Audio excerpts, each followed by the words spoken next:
Santos. Hey, Hello, Santos. hey man, How we doing? good. Ah, there he is. What's going on? How we doing today? Right. Oh, man, that was quick. Nice. All right. Mm-hmm. It's an honor to have you both on. Yes. Yeah. And Achintya? There he is. And there we are. Achintya. Haribo. Haribol, everyone. Hare Krishna. God bless.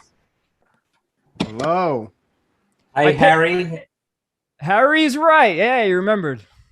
Actually, a ray of Hari. Array of Harry. You know, it's funny. I was thinking about it, man.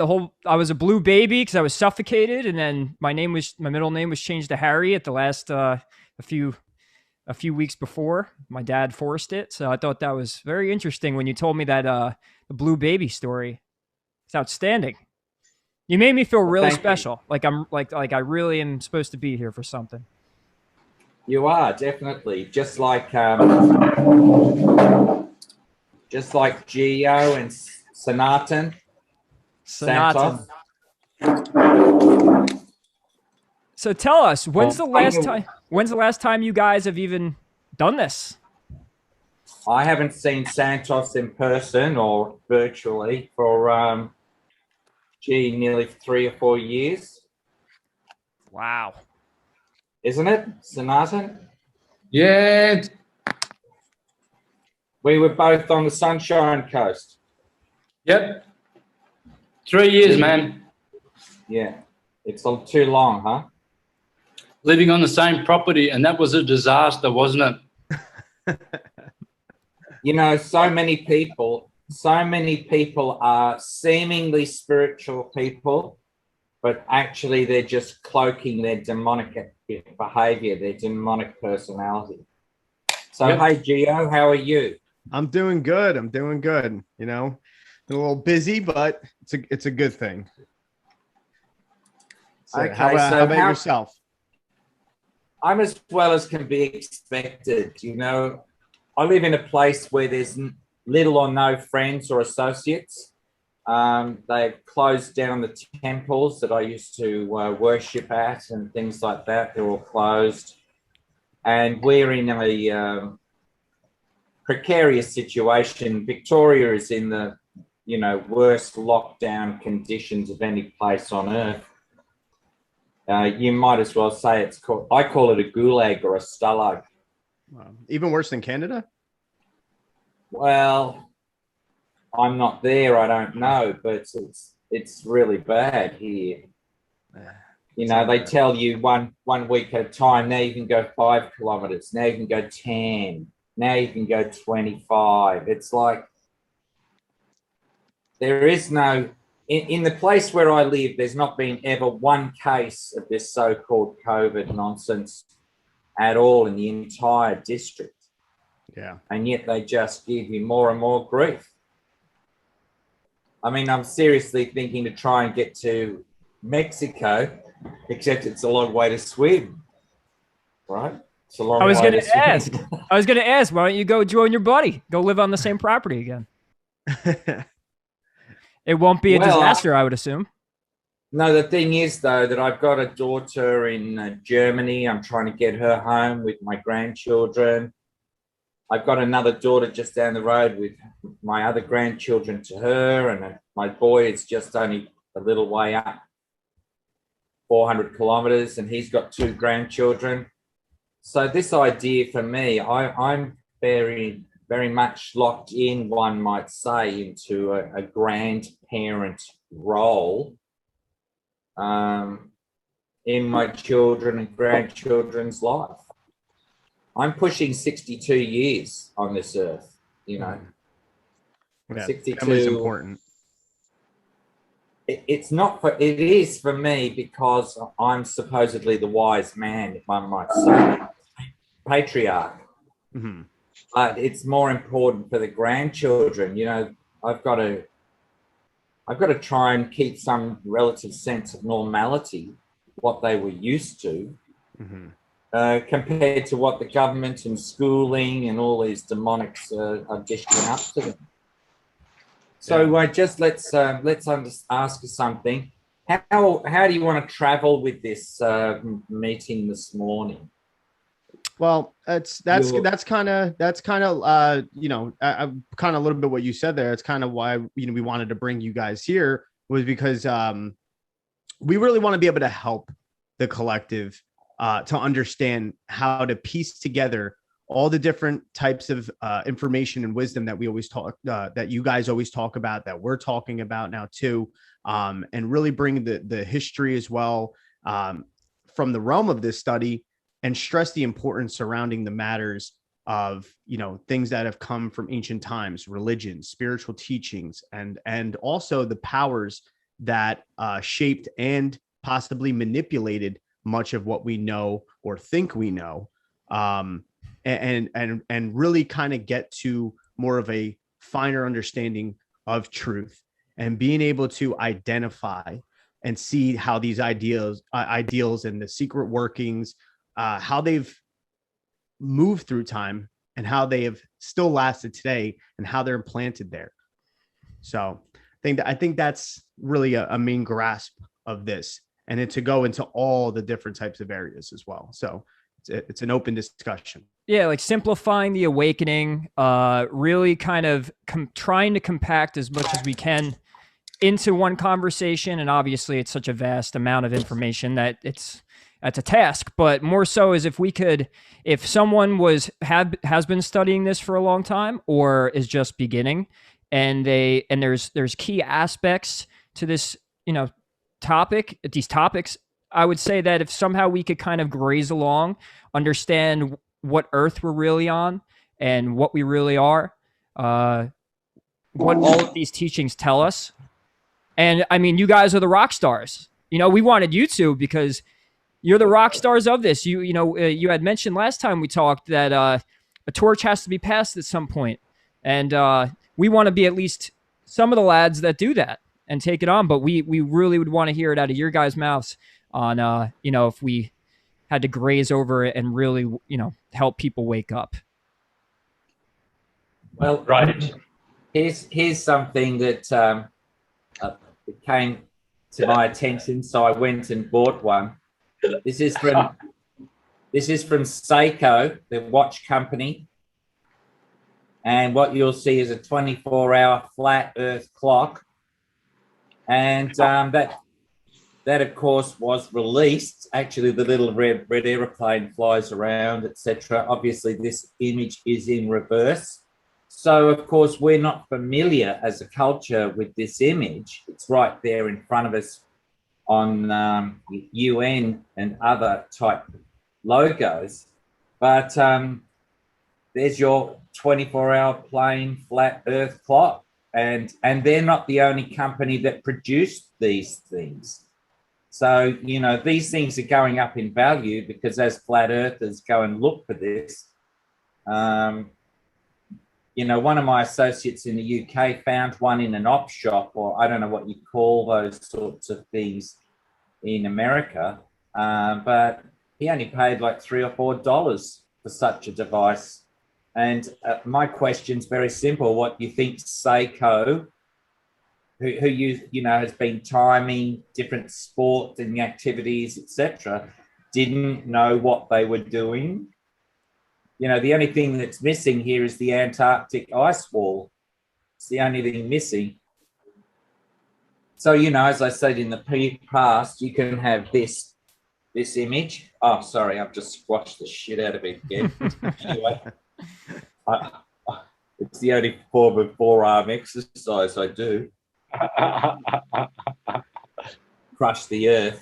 Good exercise. I must be a demigod or something. But anyway, look, let's just briefly, I'm hoping that I can somehow, you can allow me to bring up Google Earth. I want to show you some things that are really, I alluded to it in our previous discussion with that Earth with no water. Yeah. I just wanted to show you some other things that are sitting underneath the sea. And I don't know, there's 7.2 billion people on Earth. And of that, there's got to be, what, 2 million scientific minds. And then there's all the geographers and so-called professors of this and that. I want to show you some evidences under the sea. Oh, yeah, I turned it on. I turned it on for you. You're good. Okay, so let's do a share screen. Yeah, that's what I'm supposed to do. Hit us with it. Yeah. Okay, well, I'll just see if I can show you this one still. This is side on. Let's just see if it comes up. Can anyone see that? Nothing's up yet. Just There you go. There we are. Coming up. Okay. Yep. Now, remember I was telling you about the so-called petrified trees, the ones that are on the earth itself. That means on the, on the land. Well, in my work, I try and cross-reference things from different points of view and look for the data. And what I want to show you is this particular still image. I'll just see if I can zoom in. So this is the east coast of Australia. And can we see my cursor? Yep. Yes, sir. Well, up here is called the Great Barrier Reef. And you'll notice that this is what's called bathymetry. Bathymetry means the topography under the sea. Topography is height, elevation, etc. So notice this drop off is really, really deep.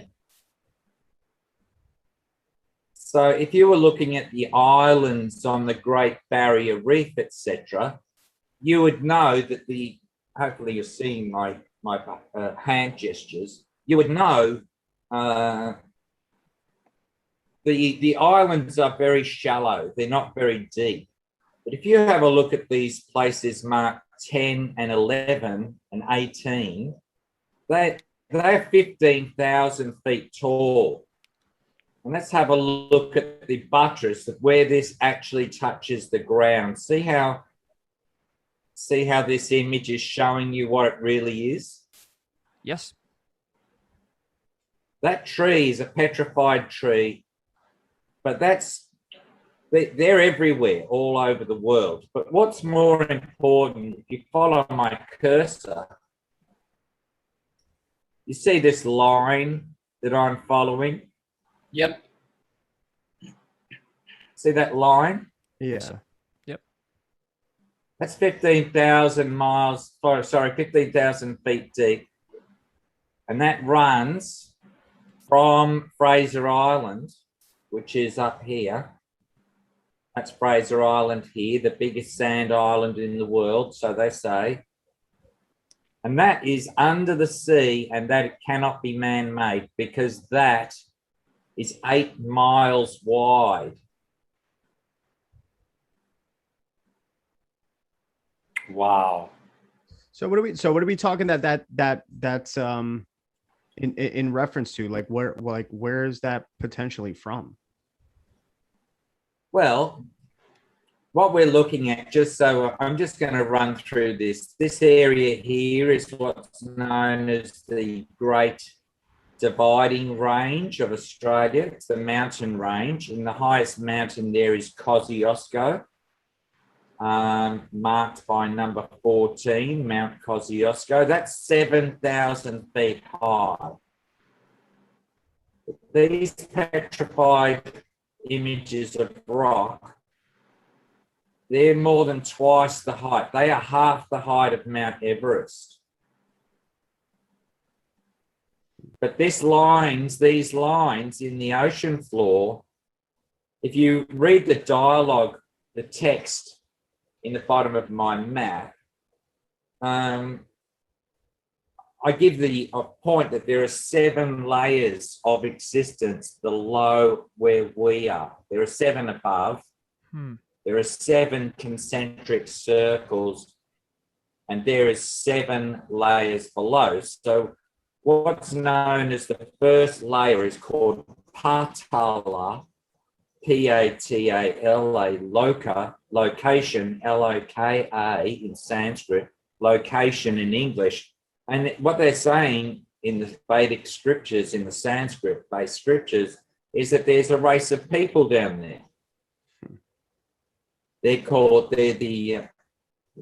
called the subterranean, underground, heavenly realm. The only difference between us and them is they don't have God. The background, just by the way, this mountain range where my cursor is, that's Papua New Guinea. That's what's called the Southern Himalayas. Right? So this is the whole east coast of Australia, running up to Cape York. And in this particular projection, you can see the cross-section of the mountains of Papua New Guinea, which, it's actually incredible. Now, some people may say, for instance, that this can't be petrified trees. And what I say back to them is, well, what's called a fissure, a volcanic fissure on the ocean floor, they take a bathysphere down. I don't know how to get rid of this image. I'll get rid of it for the moment. What do I do? Will I kill it? There you go. Yep. Okay. Are you still there, Santos? Yes. Yep. Not sure. Yeah. Can't you hear me? Let's go back to... It's probably taking a second. I'm just going to go to Google Earth now. Let's share Google Earth.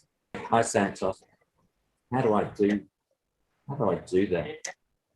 So when you hit share screen, it should give you the option to either just share your whole desktop, or it should give you, if you have Google Earth up already, there'll be an option.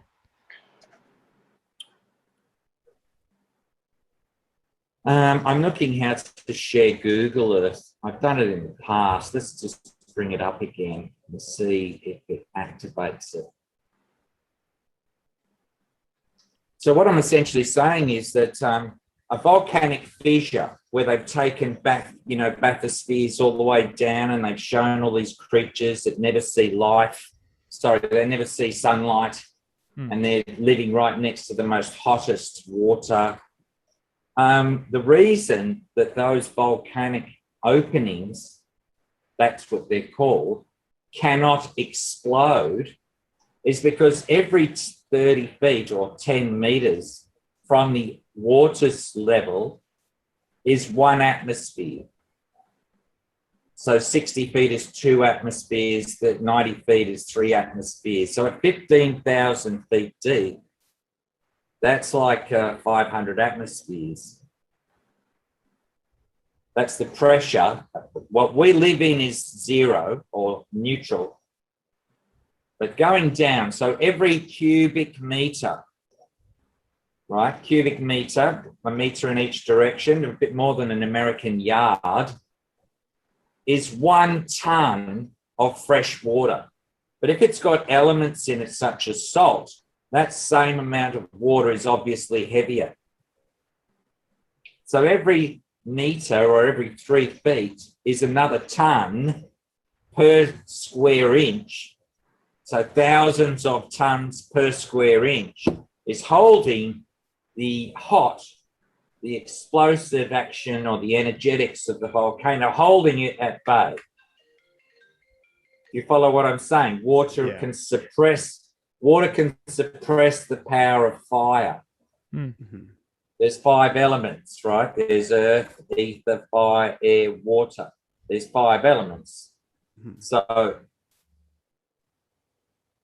how could an explosion from the bottom of the sea just come up straight like that? So, you guys are in the US, you've seen the Hawaiian volcanic lava. It just oozes out and it can't really settle flat because it's very, very viscous. It's very, very chunky as a supposed liquid. and it just goes all over the place, gnarly. It can't form any geometric shapes, and it certainly doesn't keep doing that. It does not grow like a plant. So what I just showed you before is the evidence that contradicts two things. It contradicts geology, and it contradicts the history of our world, that once upon a time, these trees were absolutely massively tall. We're talking, you know, no one can comprehend. If we think we understand through the movie Avatar how big a tree is, no, we don't get that. I had a picture. You know, it's funny you mentioned this I'm just because going to try and bring up that. I saw like pictures of the Devils. What's the thing in Arizona or Las Vegas? Listening. Yeah, what there's a few or like landmarks in America that are like big. Butte. Yeah, the Devil's Butte. Yeah, and they were showing like the way it was cut or like the top off, like they used to be things like that. A lot of them were used to be those gigantic trees you're talking about. So I know what you're saying, and there's even still ones above ground. Did they try and get rid of these? Did they, you know, and I don't know who they is yet, but were these trees like did they get rid of them on purpose? Or did they just dissipate? Did they just something happen to them? Well, I have no idea, and I've got to be honest. Ancient scripture or any history at all. This is, you know, it came across my desk about 2016. A person, a Russian man, who used old Russian. I had it translated. He called himself the person, and his video was called "There Are No Forests on a Flat Earth." Right. So, are you guys all still with me? Yeah. Yes. Mm-hmm. Can you hear okay, everyone? Yep. Mm-hmm. Okay. So when I saw that video, I was in the first 200 views of that video, and I spread it immediately in 2016. And that's the first time my eyes had been open to what the heck I'm looking at. But what I do now, you know, in America, you've got a lot of Westerns, like cowboy movies. You've got a lot of shows about life in the US, historic. And there's those flat earth buttes, those flat cut trees in America and here in Australia are everywhere. It's everywhere. It's absolutely saturated. And that's what I'm talking about. I was on Instagram recently, and I did see a post. Someone had put up a feed of a few pictures, and there was these big landmarks in America that are called, you know, like they're just known as these big, gigantic, awesome things to look at. But they were showing at some of them looked like they were like stumps, like really big stumps. So if that's what you're talking about, so you're saying these are they're under the water too, I guess, because of the flood and the changes of the earth, or why would they be underwater? And what would that prove? Well, back then, the evidence tells me that there's no such thing as continental drift. But what there is areas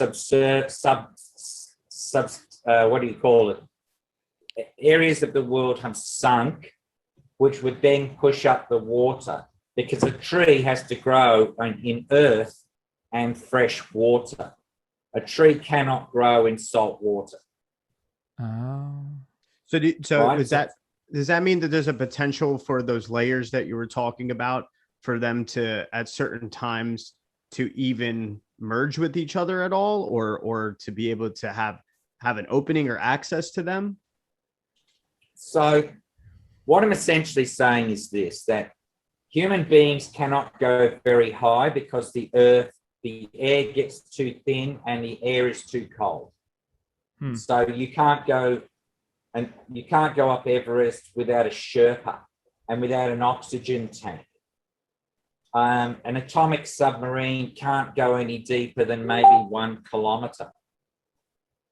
It can't go any further down than 1 kilometer, 1,000 meters or about 1,000 yards, about 0.8, I think 5/8 is it, whatever it is, of a mile. They can't go any deeper. And that's only what they're telling us, but they can't because the vehicle will be crushed. So we can't go to where it's cold. We can't go to the deserts where it's too hot. We cannot go into the water. We are not aquatic creatures. But we think that our realm is this earth. That's what we think, right? Right. But all these areas you can't go to. You can't go to the bottom of the sea, and you can't go to the top of the atmosphere, etc. You just can't go. It requires huge amounts of technology, etc. So getting back to your point, your question, esoterically, in the crust, 7 levels deep.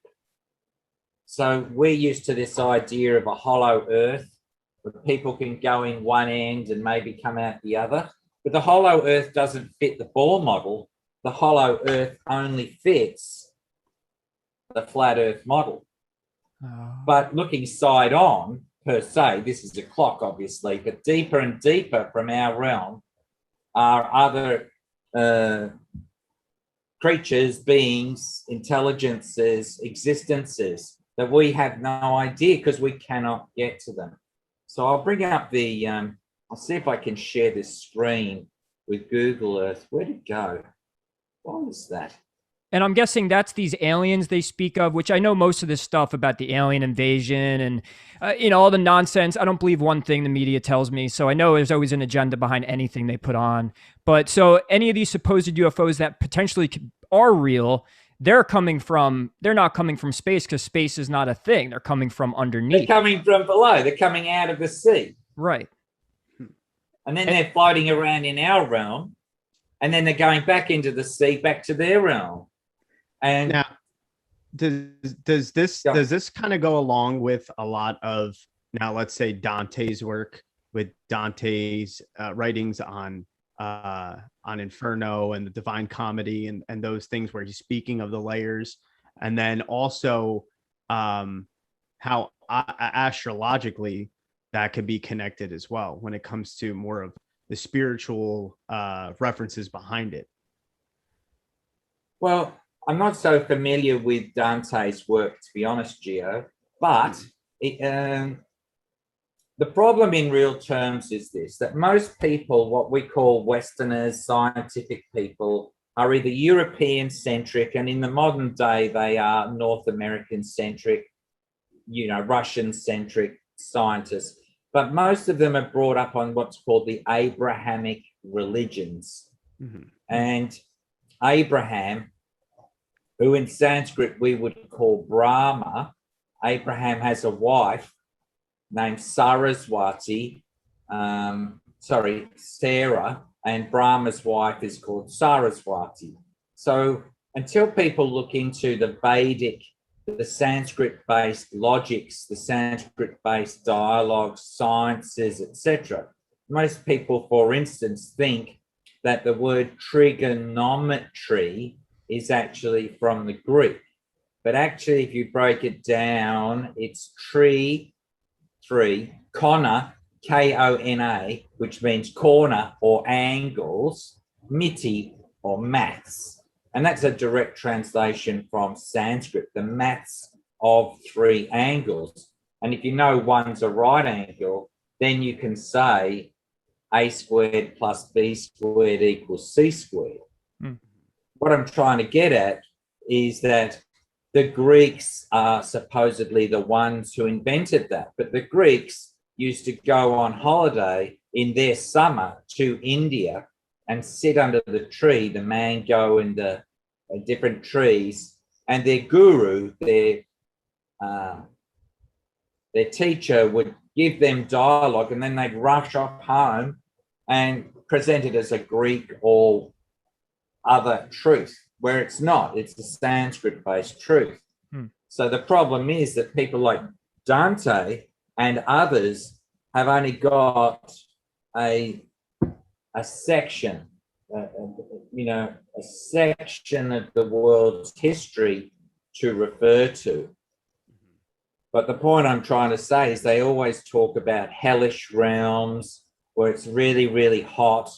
And then they create imaginary ideas that there's somehow or another an extremely hot place in the center of this. Well, as I point out, there's a fiction called, what is it called?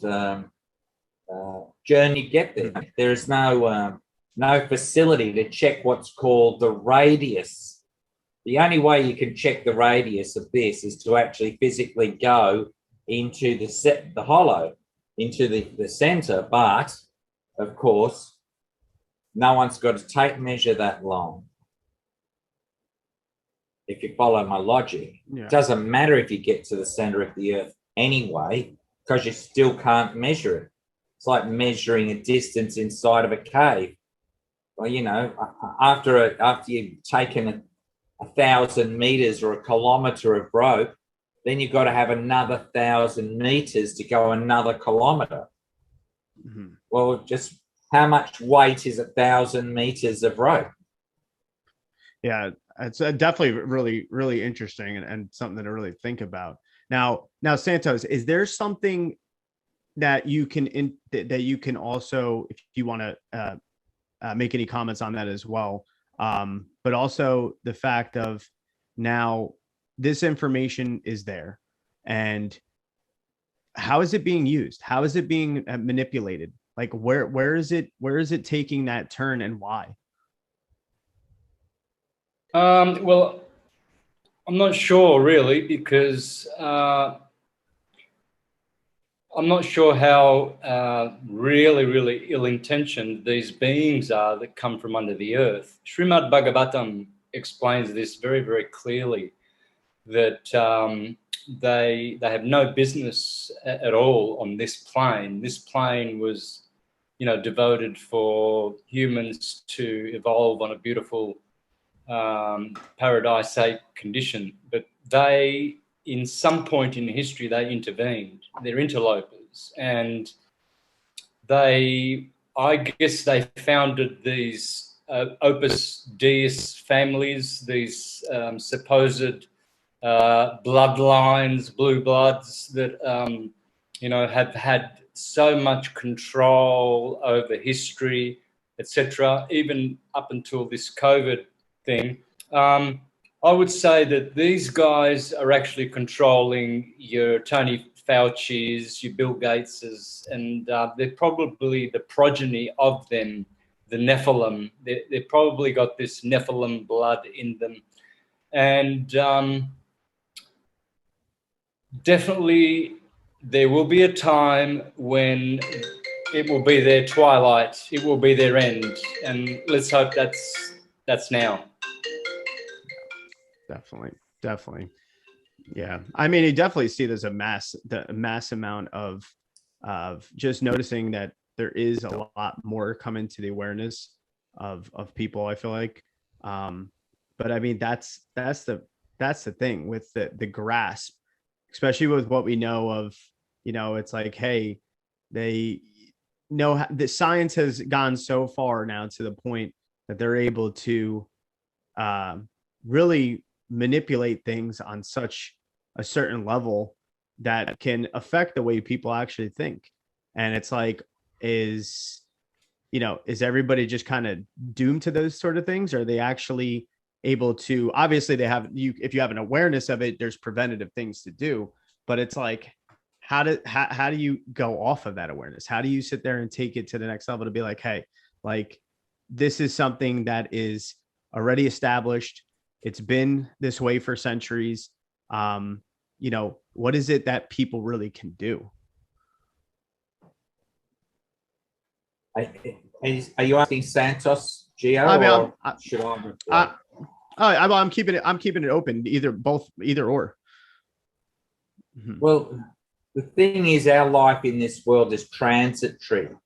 and we go through what's called the changing of bodies. So we appear at conception, we appear as a zygote, then we become an embryo, etc. We take birth in this world, and our body is changing, morphing to full-on adult.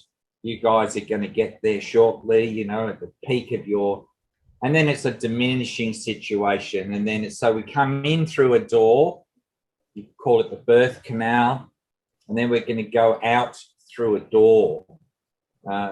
You know, however the body is disposed of, because ultimately ashes to ashes, dust to dust, etc. So in that way, we are living a transitory life. But the problem is that people get stuck in what's called a belief structure. And in the middle of the word belief is the word L-I-E, lie. So I don't believe in Ray Fusco, and I don't believe in Santos, and I don't believe in me. I can see Ray and Geo and Santos, and because I know that I've personally had interaction with Santos, physically, you know, hugs, sharing a meal, etc., by dint of that logic, I know you two exist. You're not a virtual reality. You're not an AI. So while we're here on this earth, we have to then try and acquire the details of existence. What on earth am I doing here? But the Abrahamic religions is based on your belief structure. It is not based on realization. You can believe Moses, Jesus, Muhammad, you can believe all those things all you want. And I'm not saying that people don't have relationships with those patriarchs. But what I'm saying is until you actually receive what's called the seed of devotion, it's called bhakti.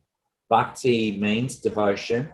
And then you inquire about that. So to find the right teachers, because there's all sorts of nefarious teachers, even in bhakti nowadays.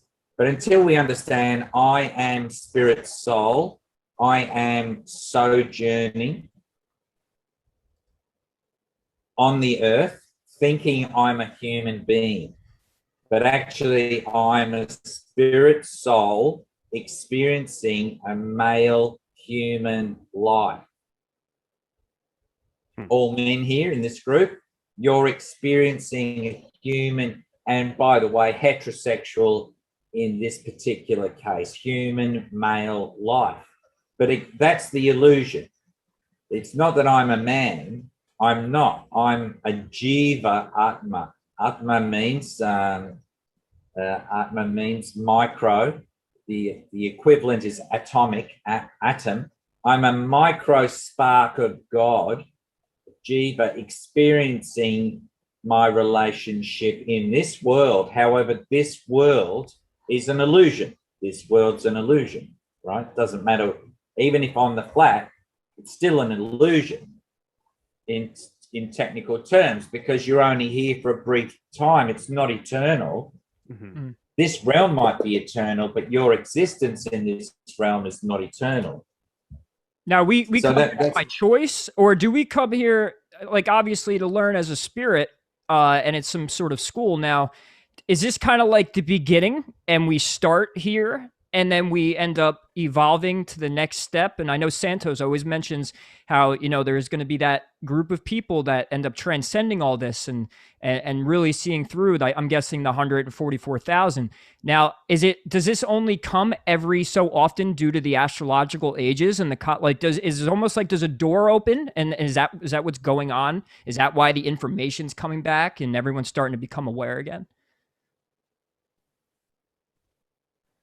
I think what's really happening is just like the sun comes up and then goes down, or comes into view and then leaves our view, depending, because I've got to be very careful about, I don't like using their language because it's full of spells. So as soon as someone says atmosphere, The word is Atma, but the word sphere is only repairing. It's a dual meaning, but really, if you respelt the word PHERE to FEAR, atmosphere, right? It's a spell. That's what the problem is in the very pronunciation of their dialogue. So there are definitely cycles of time. They're called yugas, yugas, yugas, or ages. That would be the direct translation into from Sanskrit to English. Every now and then there is an opportunity. So ordinarily it goes gold, it goes in a down spiral, gold, silver, bronze, iron. We are in the Iron Age or Kali Yuga. And now in this particular cycle, there is what's called Prema Yuga, where the Vedic scriptures have been revealed to the public. So you can get the Vedic scriptures translated in many languages, Russian, Chinese, it's everywhere, Israeli, Hebrew, whatever. It's available for people to read. However, you still need a teacher. You need a guru, a proper acharya, a teacher by example. Otherwise, these things are, well, they're beyond our intelligence. We think that we can interpret things correctly. Well, why then are there specialists in chemicals, in dyes, in fragrances, etc.? There's so many subjects in this realm. You have to have experts. The problem is with experts is that then becomes their field.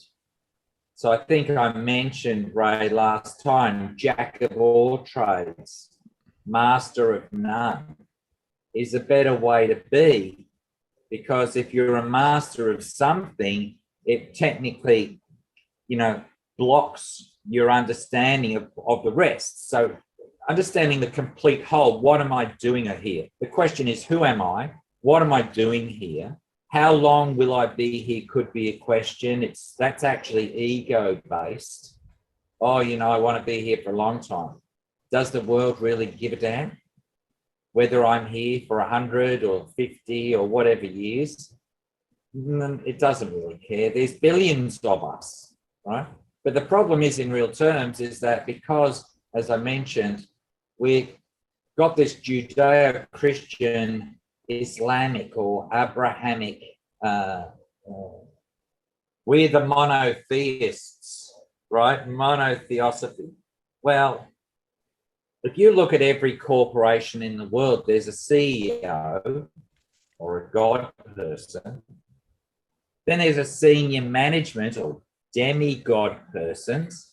Then there's administration people that manage departments. And then there's the workers. And then at the fifth level, there's the public buying the services or goods from that corporation. Well, that's a pyramid. And, if you ask Bill Gates, or not that I really want to talk about him at all, but if you ask Bill Gates, why don't you do some work on the department floor in some sort of office, he would literally say, don't you understand who I am? I am the male godhead of this corporation. Now that seems like it astrologically fits in, and this is something I've actually wanted to ask both of you is, so with astrology and understanding the archetypes and the concepts of everything, so society really has right now this Capricornian vibe going on, and it has for a long time. And when it comes to hierarchies and all this stuff, I mean, is that built into the story of this human existence? Like with astrology, are we not, like, yes, it's divine, but is it also kind of explaining what the matrix is doing? And is there a transcendence beyond the astrological archetypes? Because the way I see it is with someone like Bill Gates and the corporations, that's part of the story is also built into the story we would call astrology. Is it not, right? I think Santos would be better to answer that. Yes, for sure. Astrology is the science of magnetism. Simple. It's electromagnetism. So the world of matter is electrical. The transcendental world is magnetic. Magnetism is 10 billion times more powerful than electricity. So astrology really maps out that electrical transverse wave of time-space history.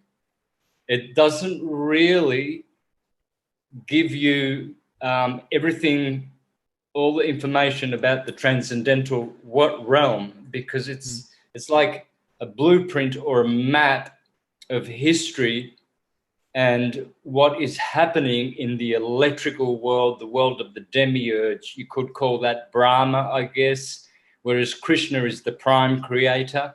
So it does reflect the transcendental world. Yes, it does.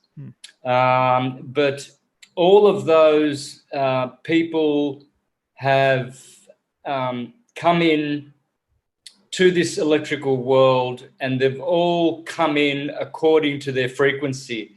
That's why some people have bad charts. You know, they're just bad apples from the beginning, and they can only get that opening to reincarnate. That's it. That their energy cannot come in at a good moment electromagnetically in history, so they jump in and their chart suits them. They're degenerates, you know.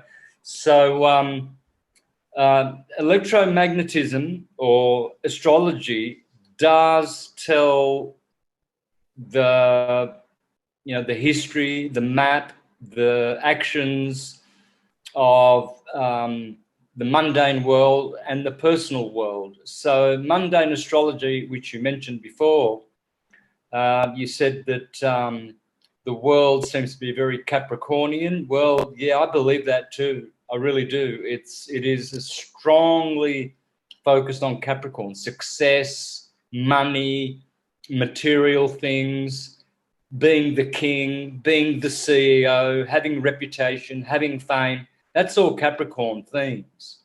And Pluto is in there right now, so even more so. Since 2007, it's really, really, really stepped it up, you know. So, and that's going to happen for another few more years while Pluto is in Capricorn. But basically, astrology is the mother of all sciences, and it is the guide for us to peer into the future, see what's coming, and to understand the world electromagnetically, which is the only way to understand it, really. Sure. And so adding on to that, so that means like as we come in as souls and we have this frequency and we have this ability to, if we get into something like astrology and we study electromagnetics, we have the ability to affect our own frequency and raise it. And would that mean then is if you get to a point, if we call this place something like a school, is your astrology chart your lesson? And then if so, is it the goal to really transcend that? And that's what kind of helps you not return?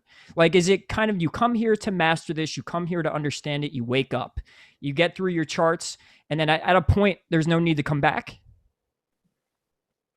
Potentially, yes, of course. The idea is to disentangle yourself from all matter, all sense gratification, all desires which have enmeshed and entangled us in these gross bodies. We have a subtle body, mind, ego, and intelligence, and that is the subtle body that we are.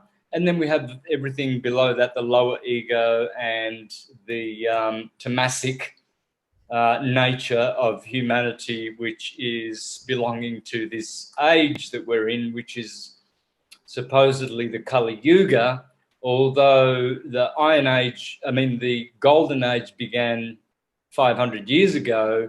We don't feel it because these interlopers have destroyed Tartaria. They've destroyed the electromagnetic resonant grid that we had on the Earth. Therefore, we cannot benefit from the true age we're living in, which is a mini golden age. So we are hoping that a great awakening will happen.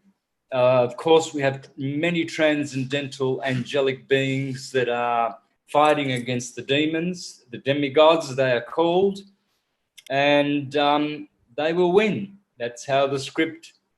You see, when Brahma breathes out the world, he already knows the end because it's all scripted. He scripts it. That's why we have what's called sacred scripture, because it's a script.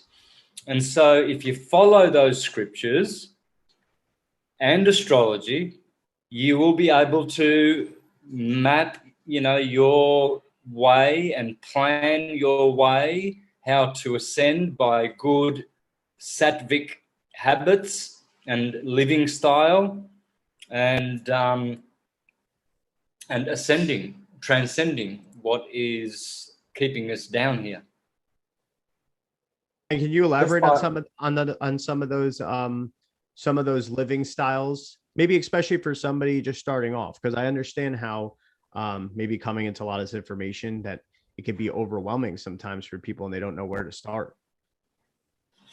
Well, these people, they are on the left-hand path. They are Shivites.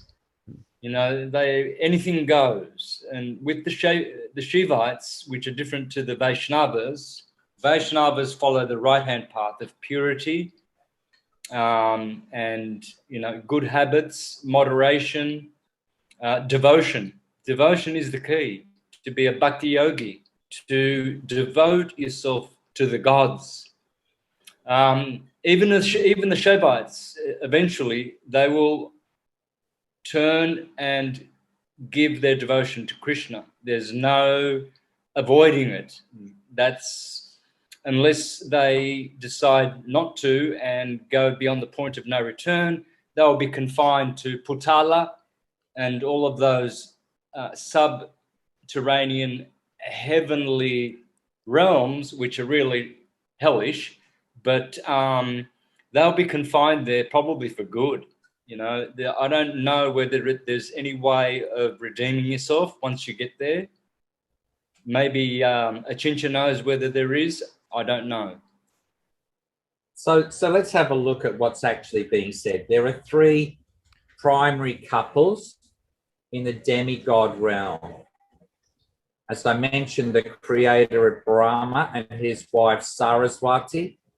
Then there is Shiva and his wife Parvati. And there is Vishnu and his wife Lakshmi. So when you say good luck to someone, you're actually saying, may God, Vishnu, and your consort Lakshmi go with you, the goddess of fortune. And they're what's known as so you've got the father is Brahma and his son is Shiva, and then you've got the Holy Ghost, or the creator, the maintainer of creation and destruction. That's Vishnu or Narayan. So each of the women more so have many aspects. Saraswati is a goddess of knowledge, but she's also plays a sitar and so many qualities, etc. And when we talk about Shiva's wife, the followers of Shiva are called Shivites. In Islam, that word is Shiite. She apostrophe, the V, the consonant of V is missing out of the word Shivite. So that's why you have Sunni and Shiite. There's differences. So that Lord Shiva, Mahadev, he is the most easily approached.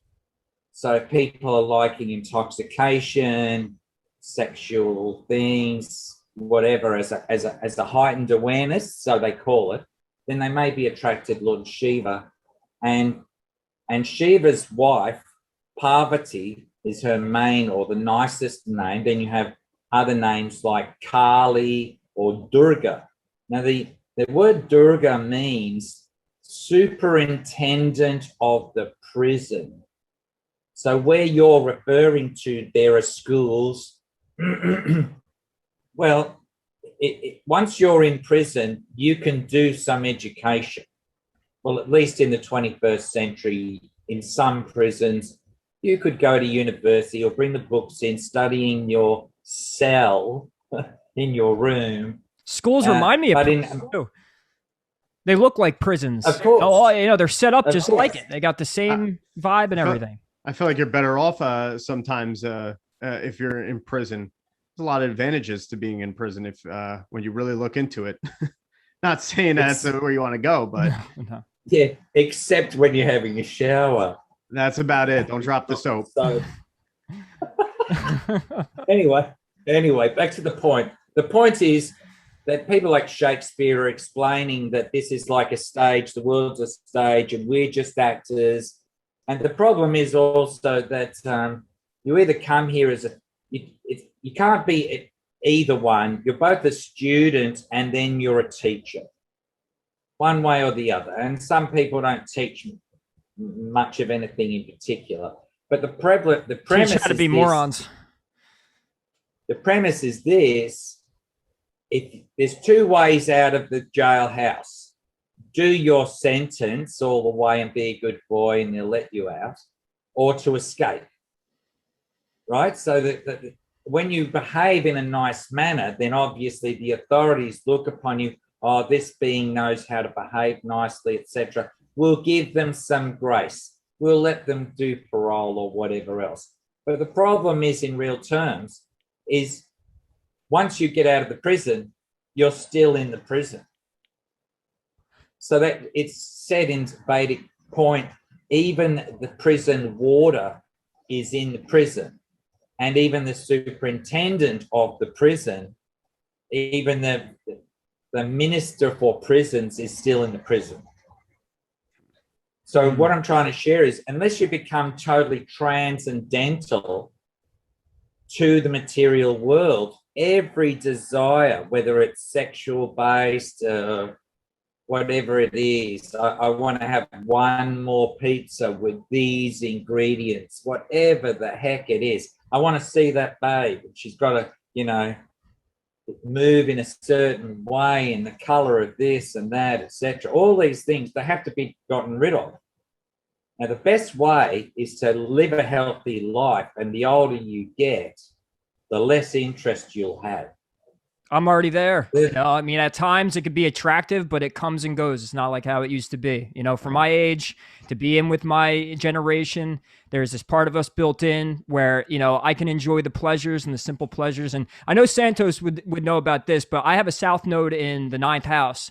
And I think I have read about how that in a past life, I was some spiritual guru or not even say a guru, but I was, you know, I went and sought out the divine and the truth. And ever since I was little, I've always felt disconnected from my generation. Like what you're saying, to be kind of like to transcend all pleasures and all that. And I find myself doing it every now and then, but it's elusive. And I think as you get older, you start realizing that that's exactly what it is. These temporary pleasures and fills and all that, they come and go. And God blessed me with I have that kind of built in as much as I can maybe come on this, I can come off on the surface, because I am learning my 3rd house, North Node. I totally understand that. And I think for other people, it's a lot harder. Well, the problem is, Ray, is that the women find you attractive as well. And so what do women do when they see a man? They want to change their dress.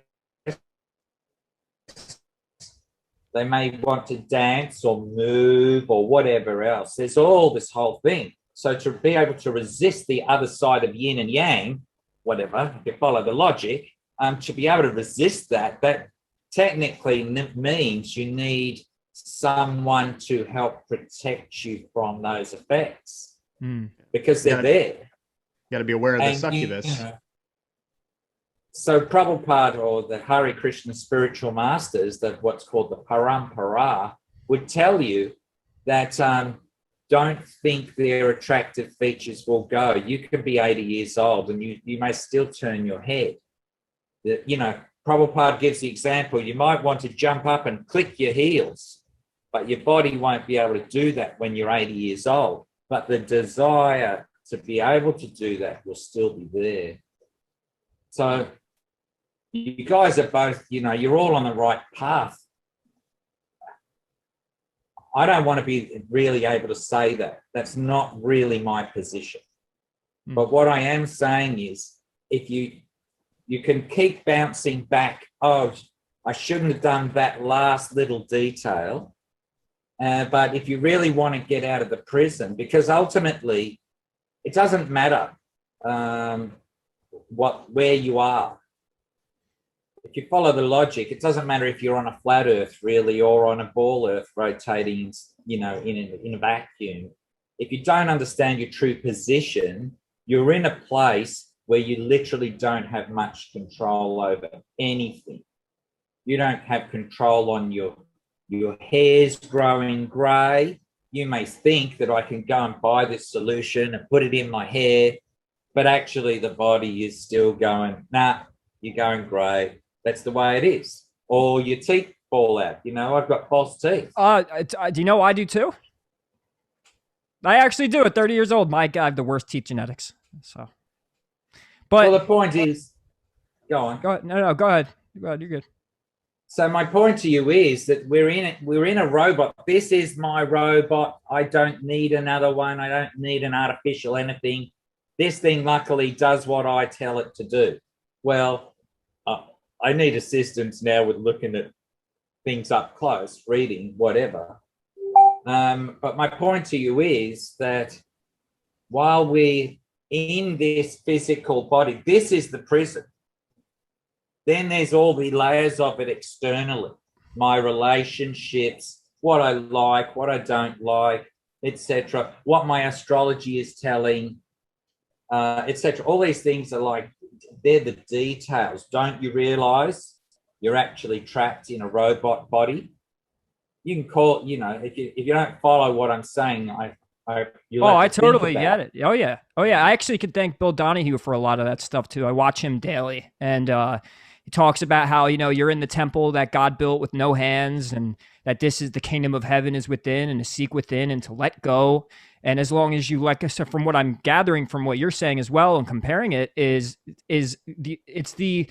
goal is to just let go. You could still come and go as you please, but and there is no logic other than realizing what you really are, coming into your own, and knowing that you're just the awareness inhabiting the body, and that to let go is actually the key, to let go of all control.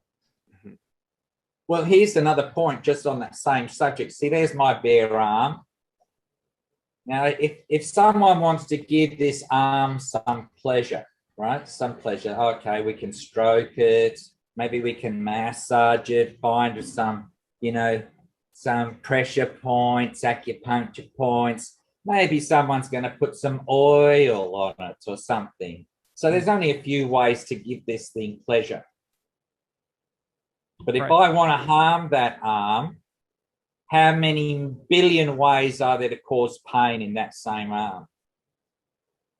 No. You can, you know, billions of ways to harm that piece of flesh.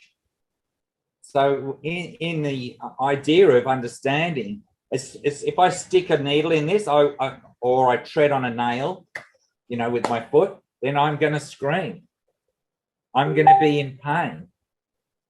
So what I'm trying to get at is that, and by the way, if a guru treads on a nail, or the Dalai Lama or the Pope, he's in exactly the same situation as you or me. We will experience a pain. So my point to you is that this business of coming into this world, seeking out who's the right teacher, sitting there in a humble state of mind, inquiring submissively, being attentive in what the answer is, then putting that into practice, you know, change the folders, the files and the folders, rearrange them. Oh shit, you know, I've got to change my karma. For instance, how many million women in this world would you really find attractive? Honestly, as I've gotten older, I could you get that quick, like, wow, that girl's pretty. Wow, she's gorgeous. You admire the creation of God and the body that he gave her. But when it comes to talking to them and really getting to know them, millions and millions are not so attractive. So, as soon as the mouth opens, it's really, I mean, I've been single now for 2-3 years, and that's by choice, because I really, I practice also saving the oil and the chrism, and I do my meditations, and I wait for that every month on that when Gemini comes into, where Moon comes into Gemini, and that's all way more important to me than women, unless I find someone that's willing to do tantra and grow spiritual with me and all that stuff, and have white tantra. Not many women I may fit that job. I actually that reminds me too. So what got me a lot, like, a big into the movement, like 2007, 2008, I was only 18 years old. And there was this attractive topic called the law of attraction. And and it seems to me, and I'd love to get both of your opinions on this, that there's this whole community now of people, and I don't know if they're fake woke or they're fake awake, but they tend to think that they're their own gods, or that they are God, which, yes, I get that in some sort of metaphor. We're little gods, mini microcosms, but it's going around the community that you can do whatever you want, to the point where you can manipulate other human beings just by your frequency and to your energy. Now, is this demonic? Is this a devil, the devil coming through the New Age and awakened community by saying that you have control? Yeah, it's based on unlimited sense gratification. Right. You see, remember when I mentioned Bill Gates just before, because he's a billionaire, but nobody describes him as a thief.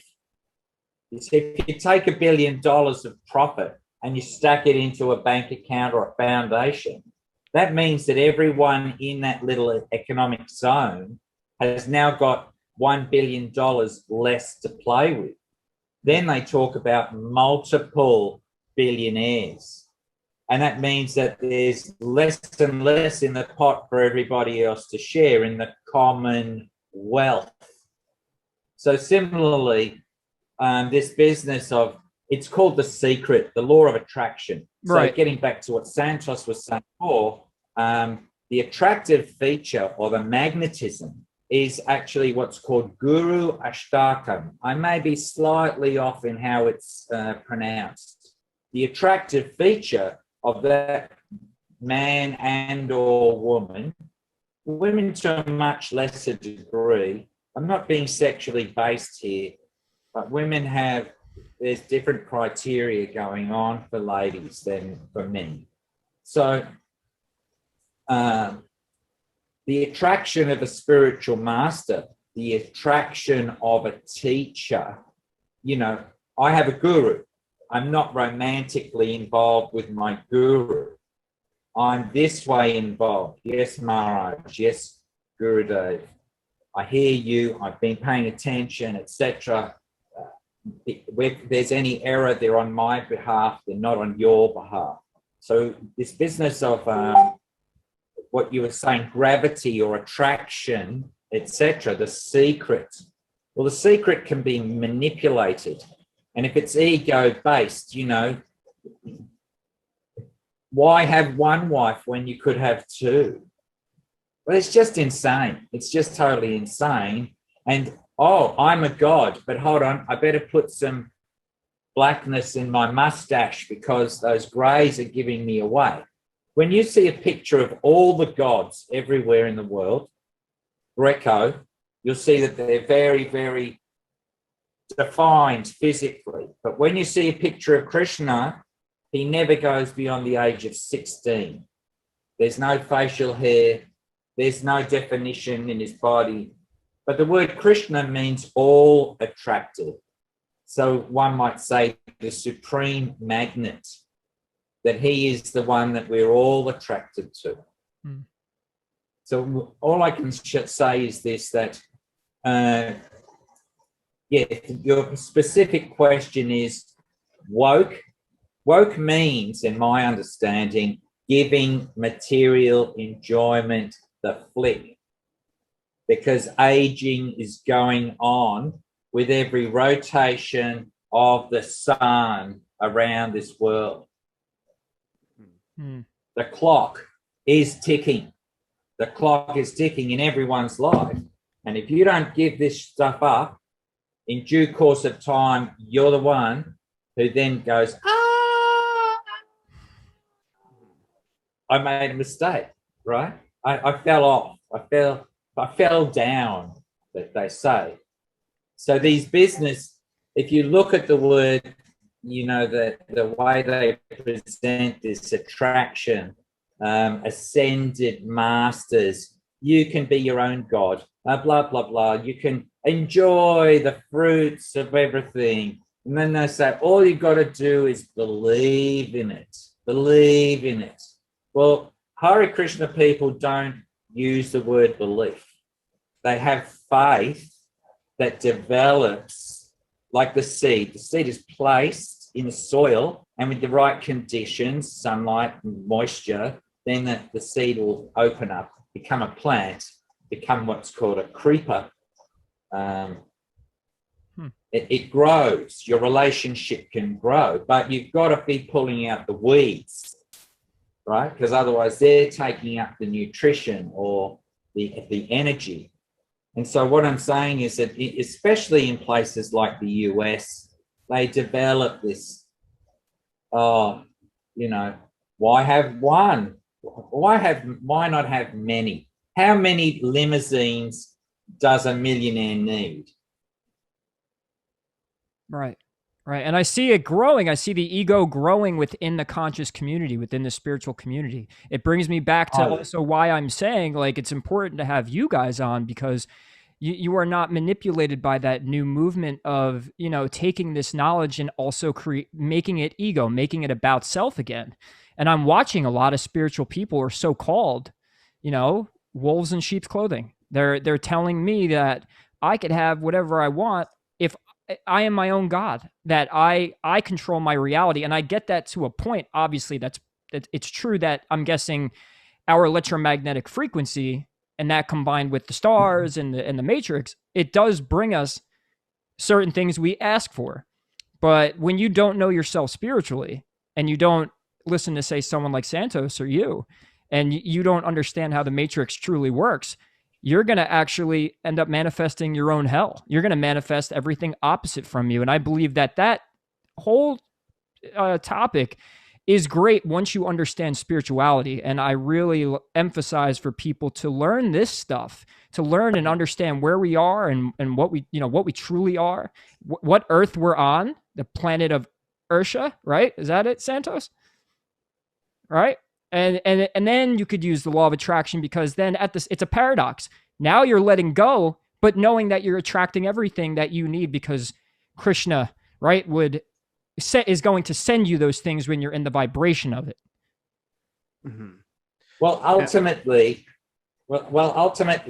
if you're drowning in the material world, in the ocean of material enjoyment, you're drowning.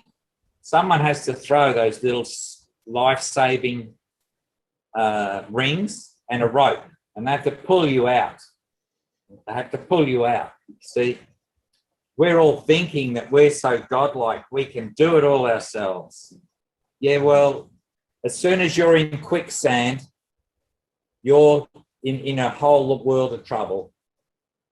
You know, quicksand, you know what I mean? It's right. Liquefaction. If the ground underneath you starts to turn into a watery substance, then what are you left to do? Someone has to give a rope and pull you out. Mm-hmm. So one could say that sense enjoyment is like the liquefaction of the ground. Your own desires are going to make you sink back into the material world. So Prabhupada, the Hare Krishna guru, was once giving a lecture in a hall or something. It may have been in Melbourne. I can't remember the details. And one man, he came and he said, "I am God." And Prabhupada, he was right up the back of the auditorium. Prabhupada said, "I'm sorry, I can't hear you. Come closer."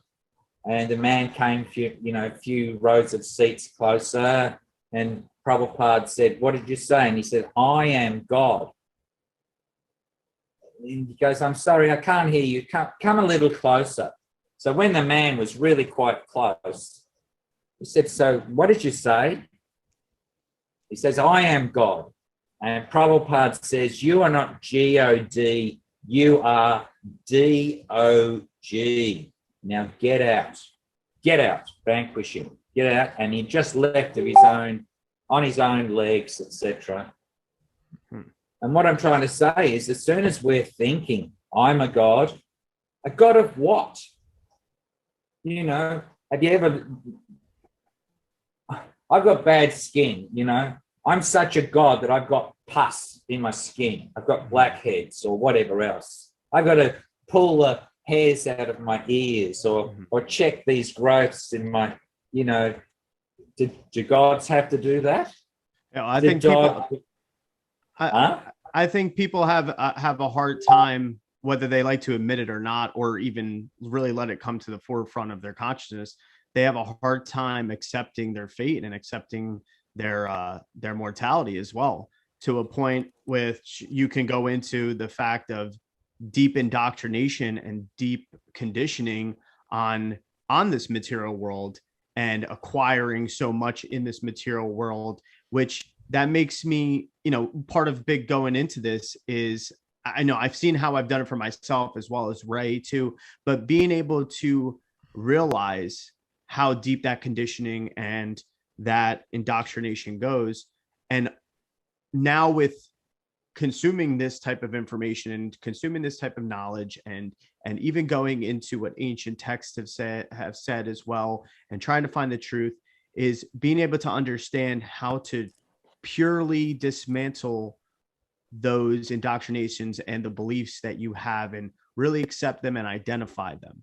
You know, how is somebody to get past that long line of that conditioning?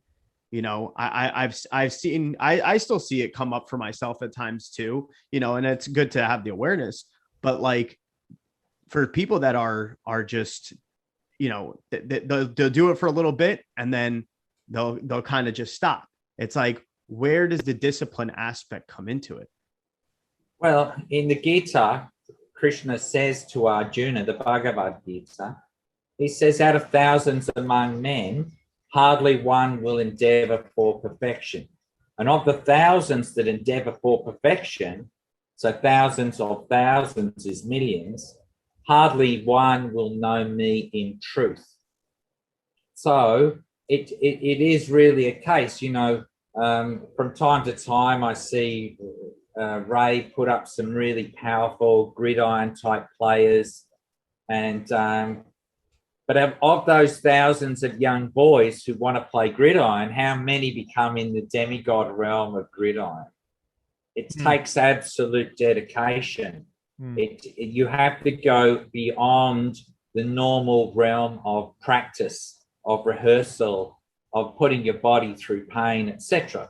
So for me to come to this position, I literally have listened to thousands of lectures. I've been following Bhakti for over 40 years.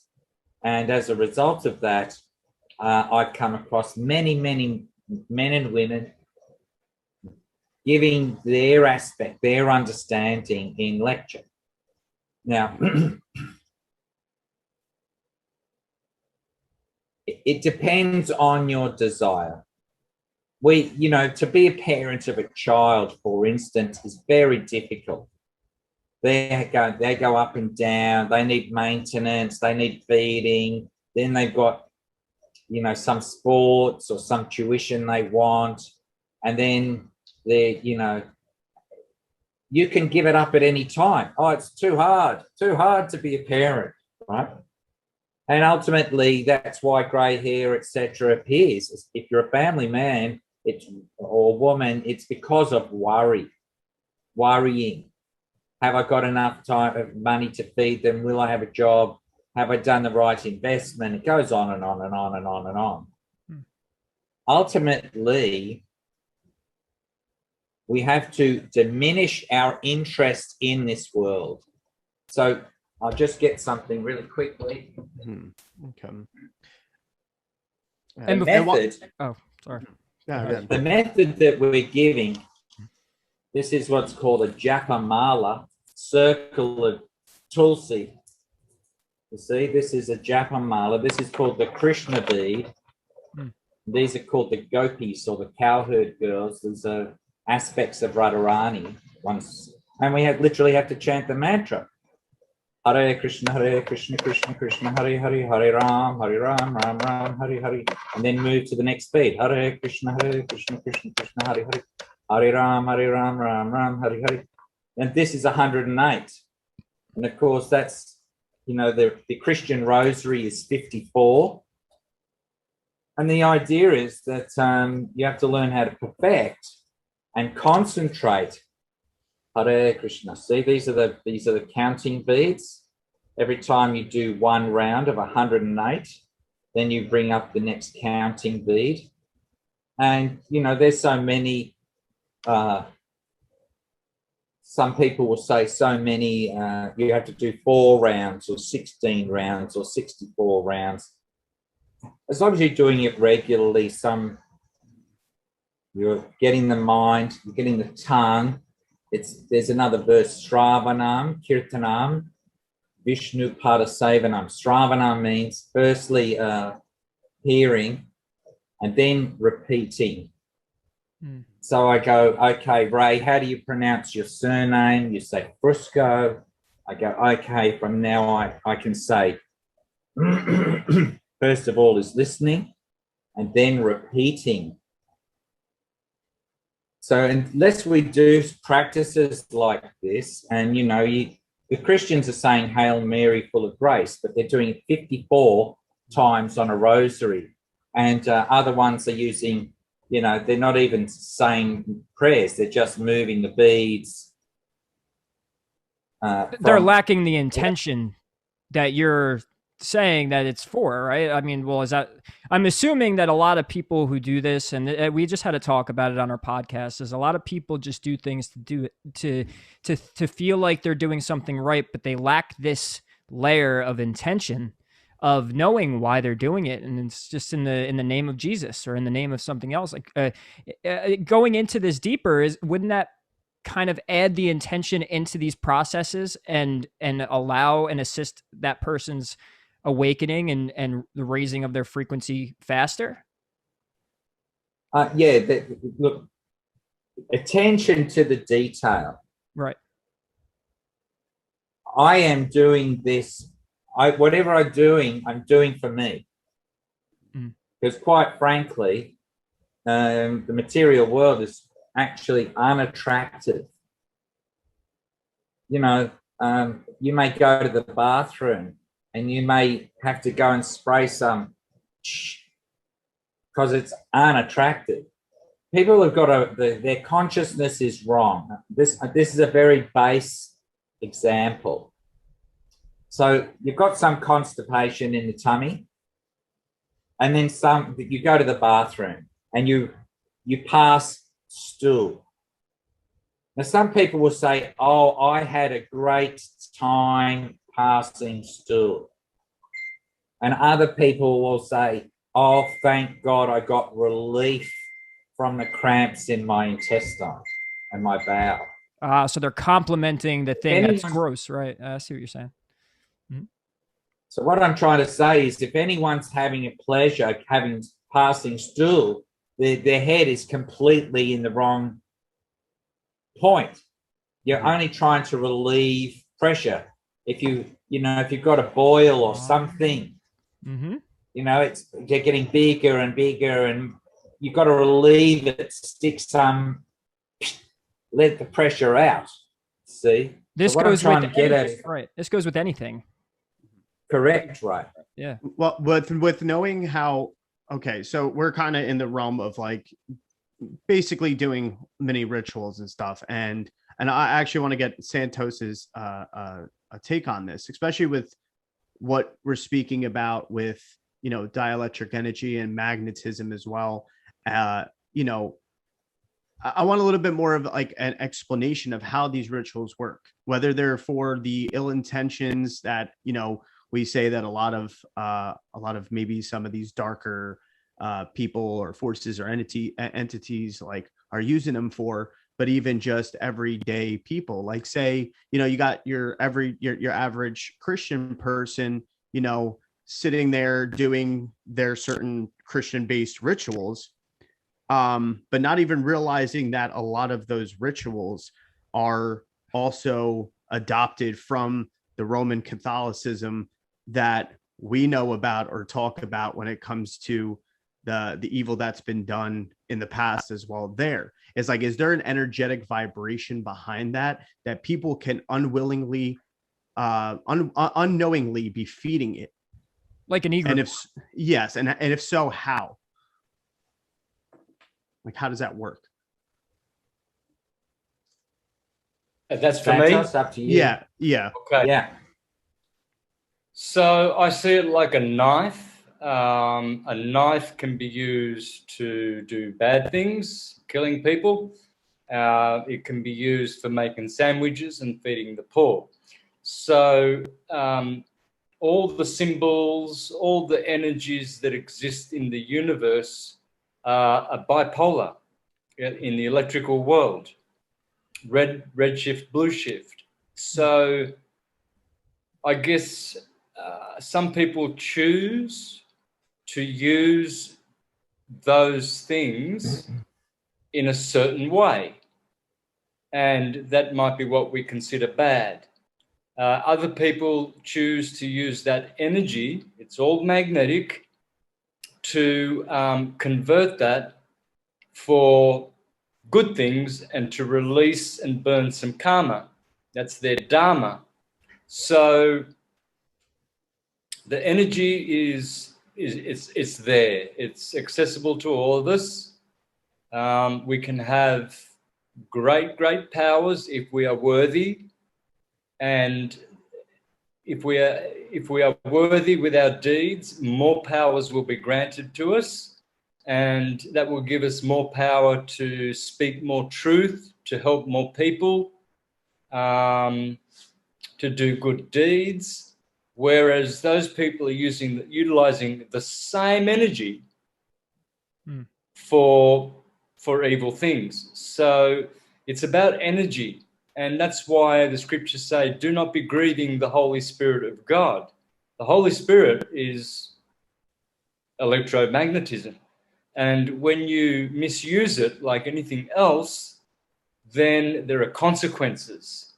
So each one is literally judging themselves. Each one is literally creating their own future, whether they're going to disentangle themselves from this realm or whether they're going to further entangle themselves and mesh themselves with their bad actions. It's all about the eight correctnesses. In ancient Vedic wisdom, there are the eight noble eightfold path, which are called ashtas, the eight ashtas, and they are right action, right speech, right intention, right understanding, right concentration, right attentiveness, right effort, and right living.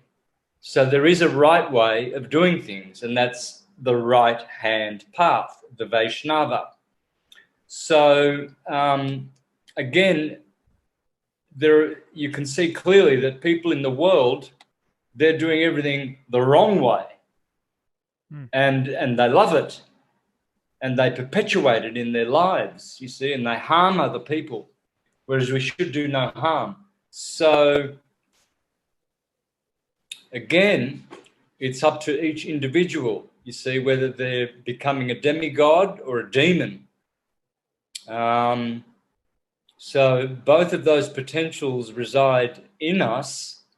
It's just your choice, your intent, your right speech, your right conduct, etc., that will distinguish you in the eyes of the heavens, not in the eyes of men. Men cannot judge you. It's not It's not their job. They will. They'll try to, and that's a common thing with humanity. We tend to make these judgments, but each individual is making their own path, either ascending or descending, according to whether they use the energies correctly every day. It's like a horse, you can ride it badly or you can ride it correctly. And if you ride it badly, you can fall off and kill yourself, Mm-hmm. Yeah. Mm-hmm. Awesome. Definitely well put.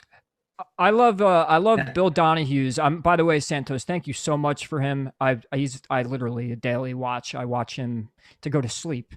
But he had also with the parable of Cain and Abel, where Cain played, if you look at it allegorically, that he played the left side of the left-hand path, the left side of the brain, where Cain kills Abel. It's when your intellect kills your spirit. And I always found that people with the Bible or any of these things, when they read it literally, and it's such a dark book when you read it literally. But now that I've understood it allegorically and symbolically, it has done nothing but wake me up more, and understanding how allegorical or parable, type stories work. It helped me wake up faster. And I'm guessing with all religions, and even something like astrology, using these archetypes to allow our right brain, or say imagination, and our inner self, our God side of our brain, I feel like that would help it integrate quicker. Like, is that why with religions and mystery schools and even astrology, it's built for the spirit and the right side of the brain, and most people are stuck in the left. And I'm guessing that's the goal to most of who's running society and these evil and dark forces, because they even took music and all of this stuff out of school. And I think me being a musician allowed me to see things in symbols and see things in patterns. And I'm guessing that's part of the the mission for them, is to shut that off, right? To have Cain kill Abel. Yes, it is. Yes. They're masters at casting spells on us, which then we perpetuate and cast on others. So how they've done that is through their powers, by having inverted, true doctrines and the truth, and turned it into a lie, and how they've manipulated as well the beautiful ancient electromagnetic grid that was on the earth, where everyone lived freely and happily. Islam lived side by side with Hinduism, and there was tolerance and forbearance. Then came this fall, this condition where entities penetrated our realm and really did do a number on humanity. They make us believe that we are naturally inclined to go to war and kill other people and take their lands and rape their women, and that's just part of life, and that's how it's going to happen. And we've been made to murder our brothers, which are animals, cows and sheep, and and that's natural. They try to teach that the Aborigines have been eating animals for millions. These are all lies. This is how they make us become blood guilty, so that we cannot ascend. You see, there are many Mayavadis out there, which means false gurus, which teach it's fine. You can eat as much flesh as you need, and you're going to get to heaven, and it's up to you. You've got to listen to your body. No, the scriptures clearly say that thou shalt not murder, and clearly they condemn the murdering of animals. There's a line drawn between there's four states of being. There's mineral, plant, animal, and human, and the scriptures have clearly drawn the line between what we can eat. What we can eat minerals and we can eat plants, but we cannot eat animals, you know. So where does that come from? Well, these are the tricks that that they've forced upon humanity. Sexuality is another example. When you go to India to these beautiful ancient temples, you will see depictions of sexual acts. Well, this was not perverted sex. This was not, you know, necessarily a deviation from transcendental sexuality. They were depicting how, you know, we can use the sexual energy to actually transmute it and perfect it, so that we can use it as a vehicle of ascension. The same thing with diet. I've already mentioned that. Things like alcohol, you know, it's so acceptable. Well, it's even a doctor will tell you that it half a glass of wine is going to destroy billions of brain cells. Every time you take a sip of alcohol, you're actually murdering your own brain. So there are certain substances that will harm you, and this is what they call tamasic and rajasic lifestyle. But the Vaishnava, which is what I hope to practice and be, I don't claim to be anything special, any kind of guru or anything. You know, I'm just. You're very special, Santos. You've done your services. Trust me. Trust me. I guess so. Both you guys are. Yeah, well, but my style is not like it's not pure. I'm not at all a pure individual. I've been very aggressive, very nasty, but that's just to take away attention from myself and put all of the attention onto what I'm saying, because that is the truth. How do I know the truth? We all know the truth. We all know the truth.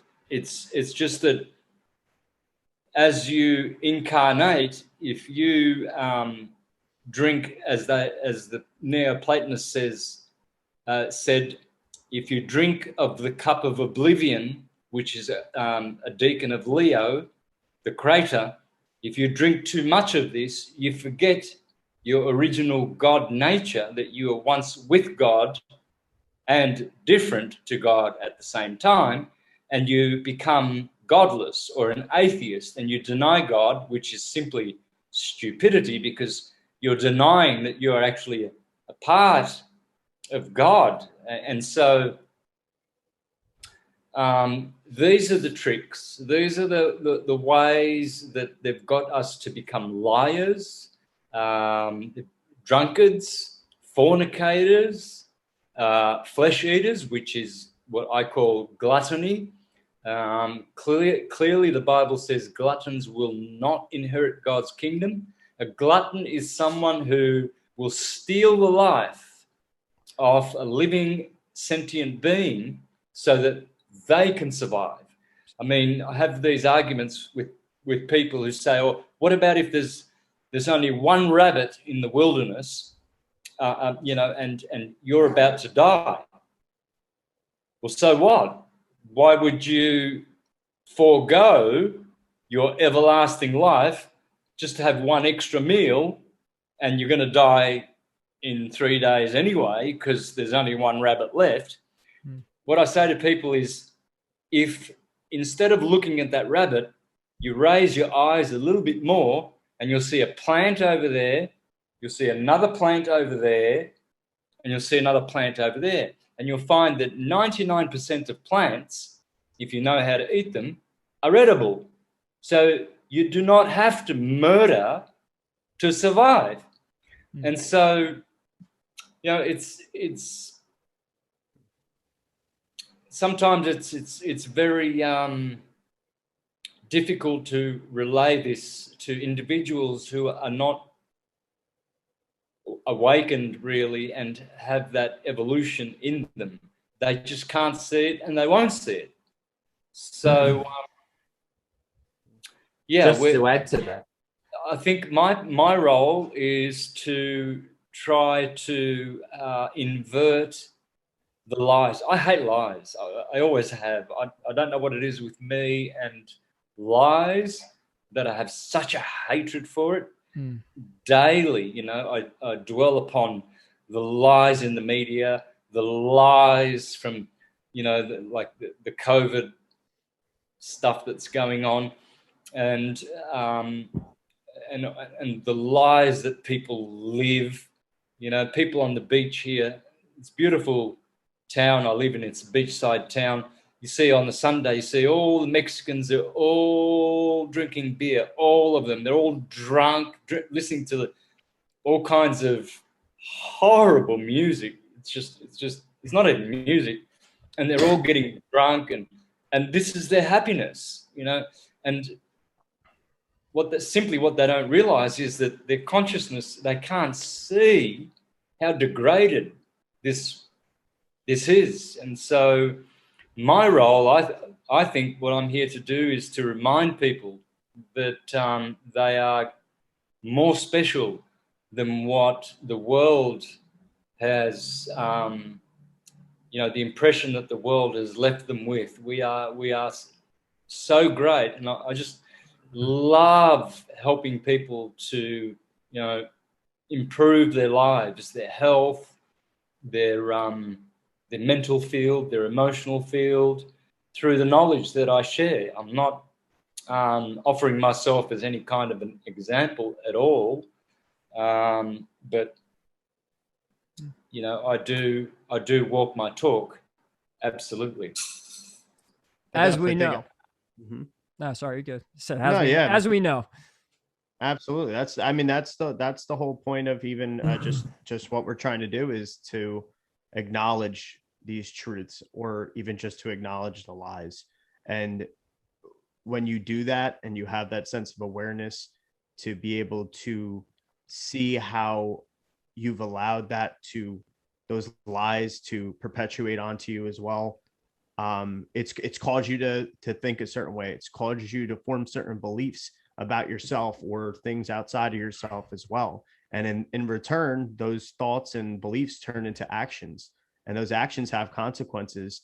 And, you know, if we're all a heart frequency participating in this, you know, in this energy of the world and in society and interacting with others as well, you know, it's a direct effect, and it's direct impact. And syncing up these heart resonances in a way of which we're speaking about now, really is the way to get the shift going, to be able to, you know. And I do, as much as things seem so chaotic and like things are getting worse almost in a way. And I guess this could also go with the fact of whatever vibration, you know, whatever frequency you're vibrating at, that's why it's coming into your awareness. It could be that as well. But I feel like though there's a start. I feel like there's a start where I do see people on that right path, or at least introducing themselves to it as well in order to truth seek. And sometimes it may be very surface level, like with what we have going on in the United States with, you know, politics and all these moral discussions as well. There has been a shift in the tides. And I think people just need to look a little bit deeper and stop looking at just the puppets and go deeper into the actual puppet masters. And that's the whole point of this, is really to bring that awareness and to do what we're saying, walk that walk. Yeah, and to understand people like all four of us are all around the earth right now, and I feel like a lot of the awakened people are, you know, just spread out, and maybe for reasons like, you know, we're meant to affect people in our immediate environment, and obviously only to a certain point, because you're right, Santos, they do not listen. It's like there's this etheric like wall to their consciousness where you know, and there's been times where I'm like hitting it where I could even relate it to anybody. I'm like, how can you not understand what I'm saying? And just for some odd reason, their consciousness, it's like the plug doesn't fit in the wall. Like there's just nothing there to connect it. But then at the same time, we all still are out there. And I think what it is now what Gio's talking about with this frequency is we're starting to find each other more and more. And you spoke of how you were, you know, you were very angry for a while. And I remember watching Santos. I never stopped watching you. But the thing, and I understood and I saw it, but what I saw was how you had some sort of separation and isolation from people. You didn't have others much, you know, back only like 10 years ago, YouTube was just starting, you know, we didn't have Zoom calls. And me personally have experienced a lot of isolated moments where there is that anger, and there is like watching the world and seeing other people and what they're doing, and realizing how awful it is, and how separated, and how they're not only harming themselves, but harming other people around them. But we all emanate a frequency. Anytime I jump into a conversation with you guys, or I was saying this to a guy who I follow with Gematria, and I was saying it to him, like, you know, man, every time I feel like we link up, that the combination of our consciousness and our hearts and all that, it ends up actually opening up this some sort of Akashic doorway. It opens up more information. It expands quicker. And that's what I think Gio's talking about, is because there's more of us that are aware, they can't stop it anymore. You know, this whole pandemic and all that is the end. I feel like it's the end. And once, you know, this is it, I feel like. And I think that isolation and all that separation is going to, you know, I'm optimistic. I also have Sagittarius rising, so I'm jovial as is. But, you know, and in the 8th house is my chart ruler. So occult and all this, I get very excited about and optimistic. But I do feel like it's true. And just to clarify, Santos, what you were going through, you know, the universe forgives you because of all of the things that you've done. I'm pretty sure, hey, if someone stopped watching you because of those things, they're not aware enough to deserve the information you give. And calcified. Right. The fluoride got too deep, and I wouldn't worry about it. And what you're doing with the school and all that is absolutely fantastic. I adore it. And I would love to see Achintya link up and end up being one of maybe the teachers. Like, could that be possible? Could Achintya somehow make it over to your school and be one of the teachers? Well, we'll see what the Lord has in store for me, but I'm happy to serve. We could do a Zoom situation for the schooling. I don't have to physically be there. I could contribute, perhaps. Absolutely, you will. Absolutely. I've already invited Achintya. I've made an invitation already. I want him to be a pillar of this school, because I know Achintya has much divinity to share with the world, and much knowledge in the scriptures. I love people who have scriptural knowledge. I respect people who love the scriptures very much. So can I just bring us back for a moment? Thank you very much, Santos. Excuse me. Regarding what we eat, remembering that all things are sentient. If they're living, they're sentient. So if someone says plants don't have feelings, then that's actually incorrect. It can be studied, it can be understood. Kirlian photography, auric photography, cut a leaf in half, you'll still see its image, even though physically some is missing. So what I'm trying to say is that, and getting back to that idea of we're all gods and all that carry on, the fact of the matter is gods are not birthed through the birth canal. They don't come into this world through birthing. And when we come into this world through birthing or through cesarean, whatever it is, the world already exists. Mm. The parents are thinking, what name shall I call my child? The parents are seeing if all the digits are there, seeing if the baby is healthy. The baby doesn't think immediately, I'm a god. Why? Because it's hungry, wants some milk from the breast. It wants, some warm clothes. It wants the blood from the birth taken off its skin. It has no idea at all about being a god, right? So this is how easily, through simple reason, this is how easily we can dismiss their ideas. But you can only think these sorts of thoughts if your spiritual connection with the God, which is actually in your heart, in the Vedas, in the Bhagavad Gita, Dehino Shmin Yantara Dehi. A yantra is a sacred drawing. And they say that there's a yantra in the heart, a flat plane in the heart muscle area, where the Paramatma, the super soul, and the Jivaratma, the experiencer of life in the body, coexist. And that's why they say that the intelligence of the heart is faster reaction than the intelligence in the mind. The consciousness in the heart is more defined, but they don't really go and scientifically study that, because then, of course, that brings back God, and that brings back divinity. That brings back all these other things that scientists that in general don't want to talk about, don't want to even recognize. Well, so and if I may interject just for a moment, Greg Braden and Bruce Lipton are two people that I think are, and Joe Dispenza, they're what you're talking about, they're pushing for. They're bringing that link. And I don't know if you know their work, but with the heart field and all that, they're studying that as well. So there are a few out there, and hopefully it grows. But what you're speaking of is at least starting to come out. Yes, indeed. So the problem is, of course, now I'm aware of Greg Braden, Bruce Lipton, etc., all these fellows, right, and I have great respect for them. They're doing the best they possibly can. Sure. In general, you'll see that they're not quoting from the encyclopedia of the Vedas or the Sanskrit-based. So I'll give you this is what I was trying to say to you before.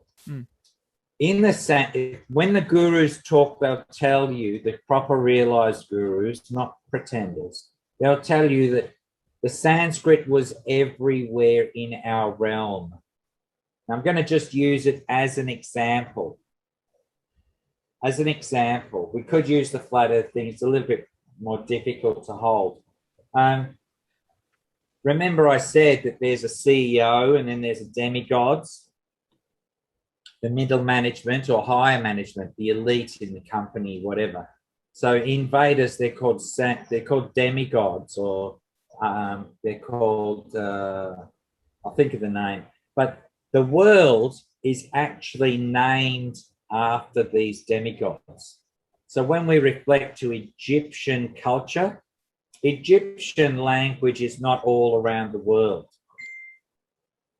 Greek language is not all, in ancient times, Latin, Hebrew, it's not all around the world. The only language that is, you could say two, Sanskrit and Tamil, the only languages that are all the way around the world are those two languages. And there's a reason. The word navagati means to navigate. That is Sanskrit. So let's just have a look.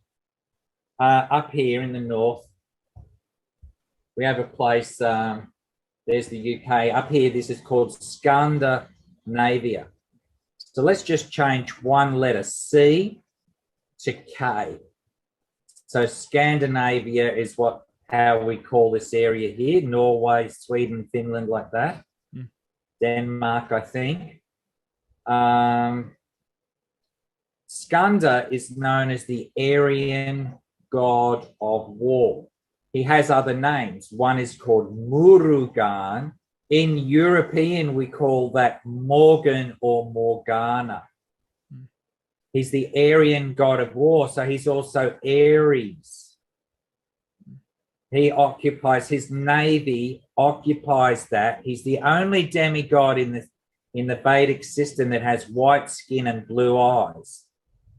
He is that same Aryan equation that the so-called misunderstanding of Nazi Aryan were trying to acquire. They were trying to understand the very nature of this personality. Now, Skanda or Kartikeya Murugan is the first child, hold on, let me think, of Shiva and Parvati.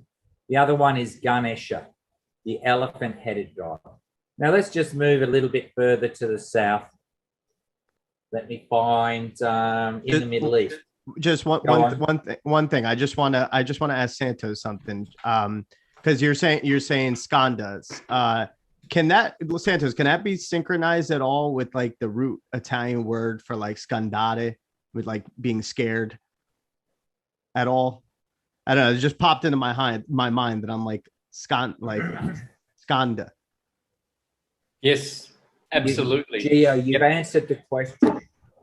You've answered the question yourself anyway, because your mind, through your higher intelligence, made, I get it. And as I said, Sanskrit's the root language. Now watch this very simply. Let's go down to what's called the Mediterranean. In Sanskrit, that is called Madhyadara.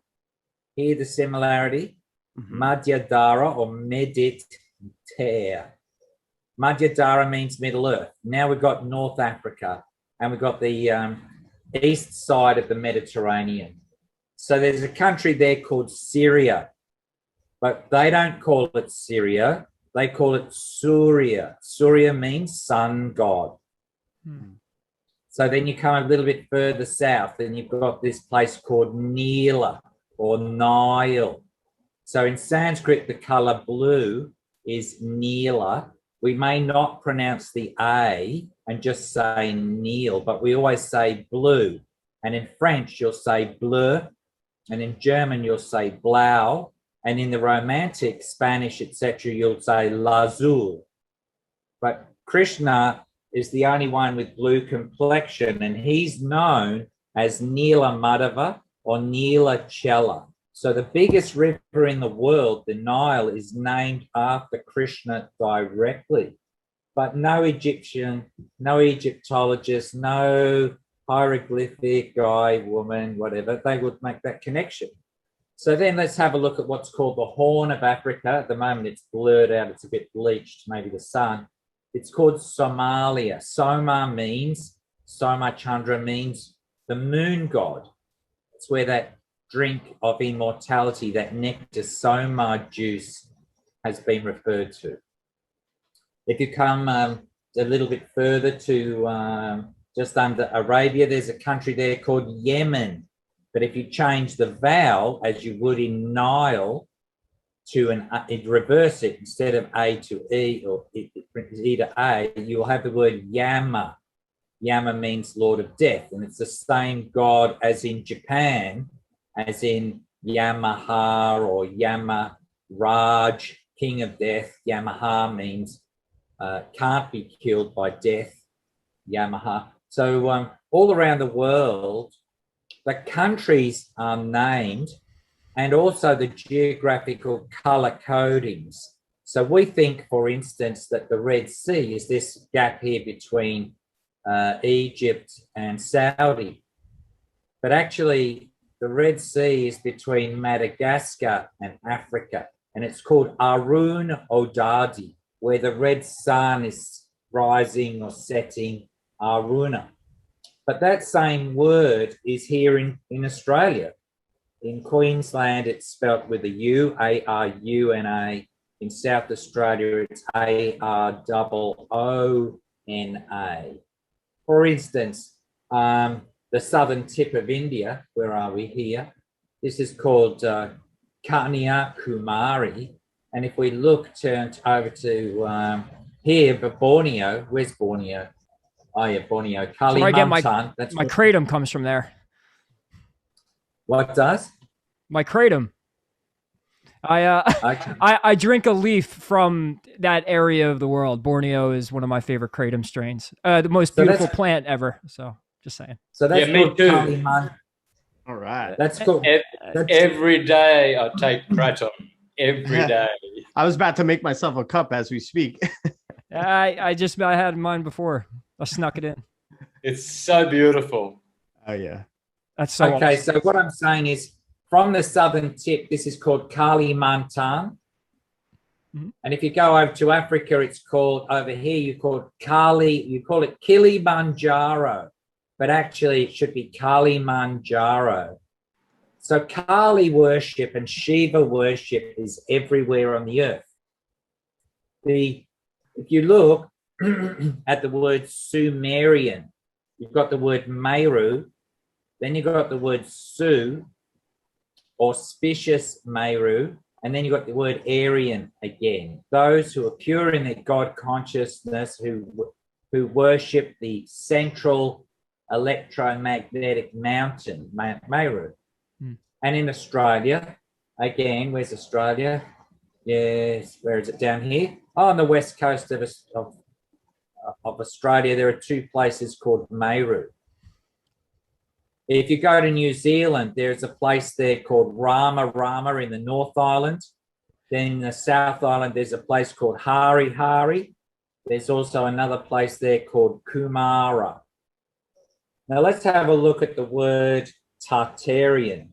The aspects of the goddess Kali, there is one aspect where she comes as twin girls. Their names are Tara, Tarini, Tata. The word tartan in Scottish fabric, the word tartare sauce, if you're eating fish, they're all references to Tartaria, Tartary. It's everywhere. So Tara and Tarini are the mystical goddesses, I would say, of the so-called Tartarian Empire. And now, who names, so when all these places around the earth, who decided and how did they evolve too? So if the places were being named around the earth, and honestly, just like the stars, and I was going to bring this up too, with about how there's the Fornax constellation, and we have something called the Fornix in the brain, and just like with Pegasus too, which is the seahorse, and we have something called the hippocampus, which is a seahorse, and we have all these connections. Now, the people or beings that had named all these places in the earth and even in the sky, is that deliberate? Or is it, how does it end up that way? How does things in the sky and on earth end up being named and having these root etymologies connecting to us? Well, let me just share you another thing so you know. You know that there's the ancient culture of Crete in the Mediterranean, right? Crete. Mm-hmm. In Sanskrit, instead of Crete, it is Kriti. Kriti means Pleiades. So, for instance, the word Kali Mata, referring to olives in Greece, Kali is the goddess. She's the black goddess, the Kali Mata, Kali Mata. Right.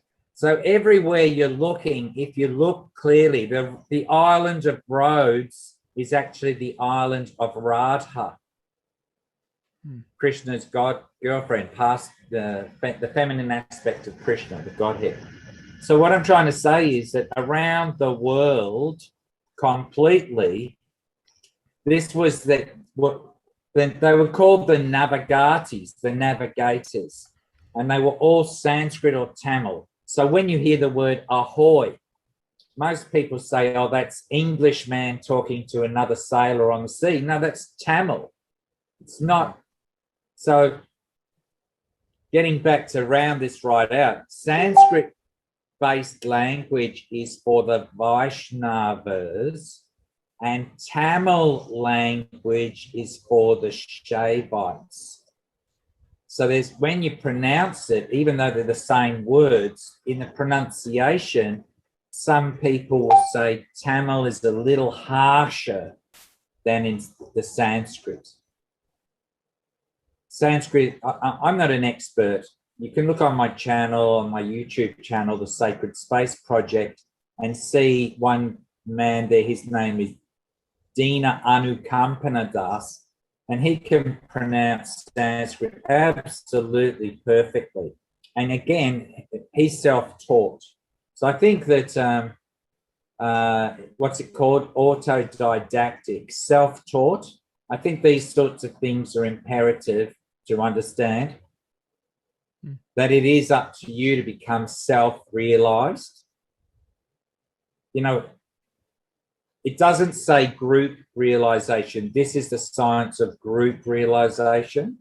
It says this is the science of self-realization.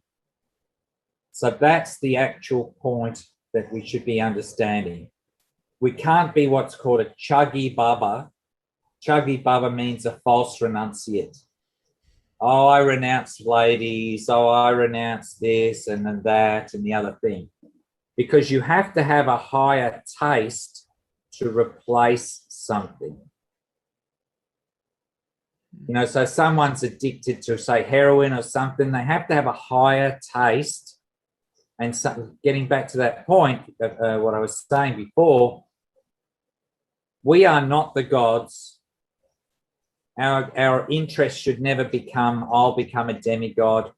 Oh, I'll just replace Lord Brahma as the Lord of creation. Oh, I'll just replace Lord Shiva. No. We are part of the divinity, but we have to learn what part of the divinity we are. And that means I am the aspirant, servant of the servant of the servant of the pure devotees of God. And that means that in that humble and tolerant state of mind, you can make progress. But if you're always saying, but I am, of some sort of importance, then that excludes you from any place in the family, if you wish, if you understand what I'm getting at. Absolutely. So, and I think, and that's what my point was with bringing up with the law of attraction and the New Age community, and people were doing tarot on the internet, and, you know, everyone like with astrology, and it's blowing up and it's great. And people were, you know, they're starting to, you know, I'm holy, I'm woke, whatever. And the thing is what, like, you're to the false, what was the word for the false? You know, they're claiming to be something they're not. And that's what I'm seeing. Like you know, and I fell into that trap years ago where I was like, oh, I could have, you know, I was thinking of my worldly desires and all that, and thinking I could use this technique, Neville Goddard and all these people to help me, you know, manifest the life of my dreams. And I'm watching it. And I feel like it's dangerous waters, because if you go far down that path too, it's like you're entering another religion again.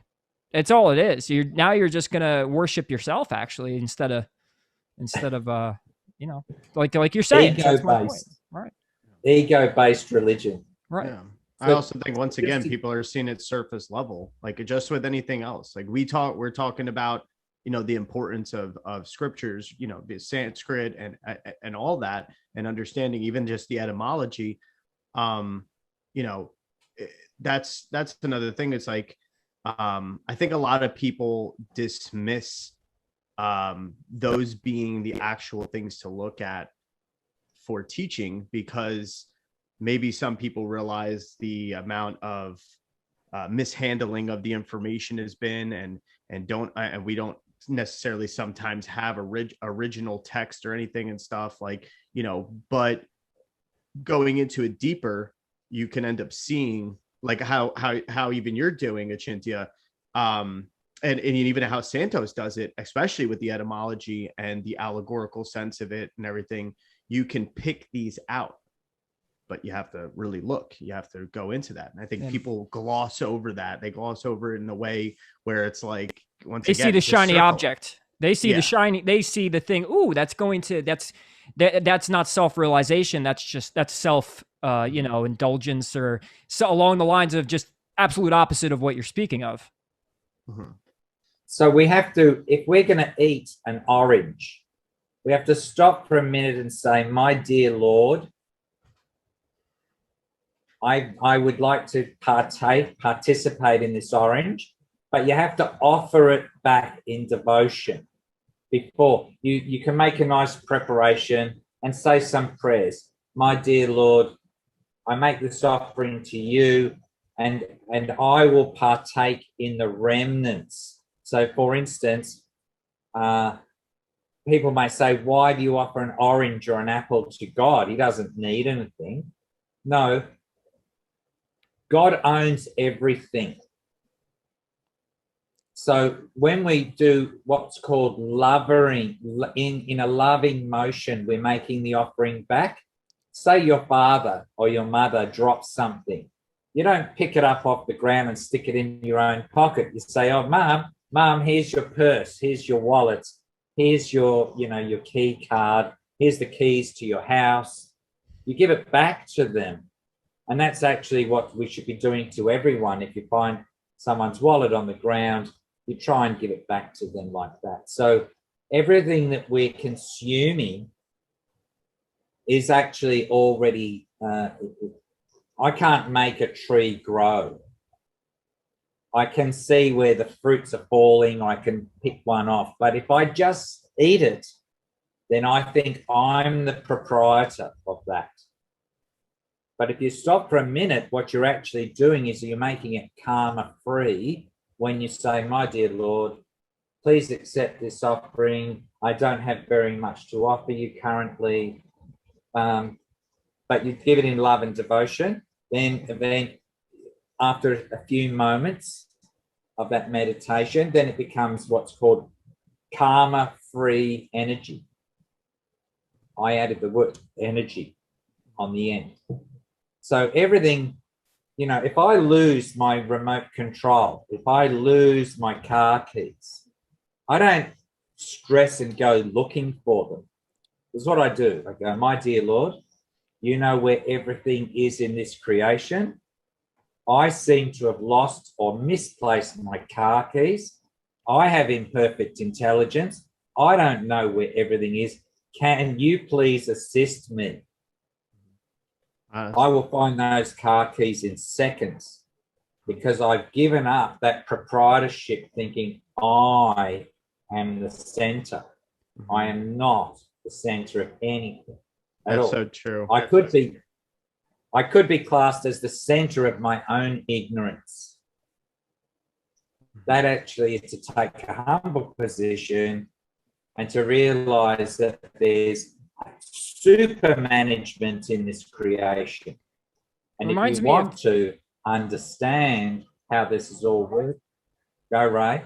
I was going to say, it reminds me of the idea of tithing.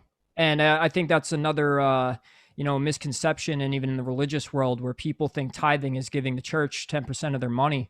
But I would take it as like with what you're saying, and you're not only giving away control, but you're giving away ownership and giving it back to God. And that 10% of the brain that we use, the scanning system, the senses and all that 10%, it would be the idea of tithing. I think that's what really tithing really, really means. You're giving away your ownership and becoming nothing but pure consciousness and giving it back to the divine. You're giving it back to God. You're taking all the labels and everything that has to do with this world, and that 10% that we operate through, 90% of our day, that's what that would mean. Another allegorical way to see the scriptures is that we must tithe. We must give our, what we think is ours back, and then God rewards you, right? I think that, what you're saying is essentially correct.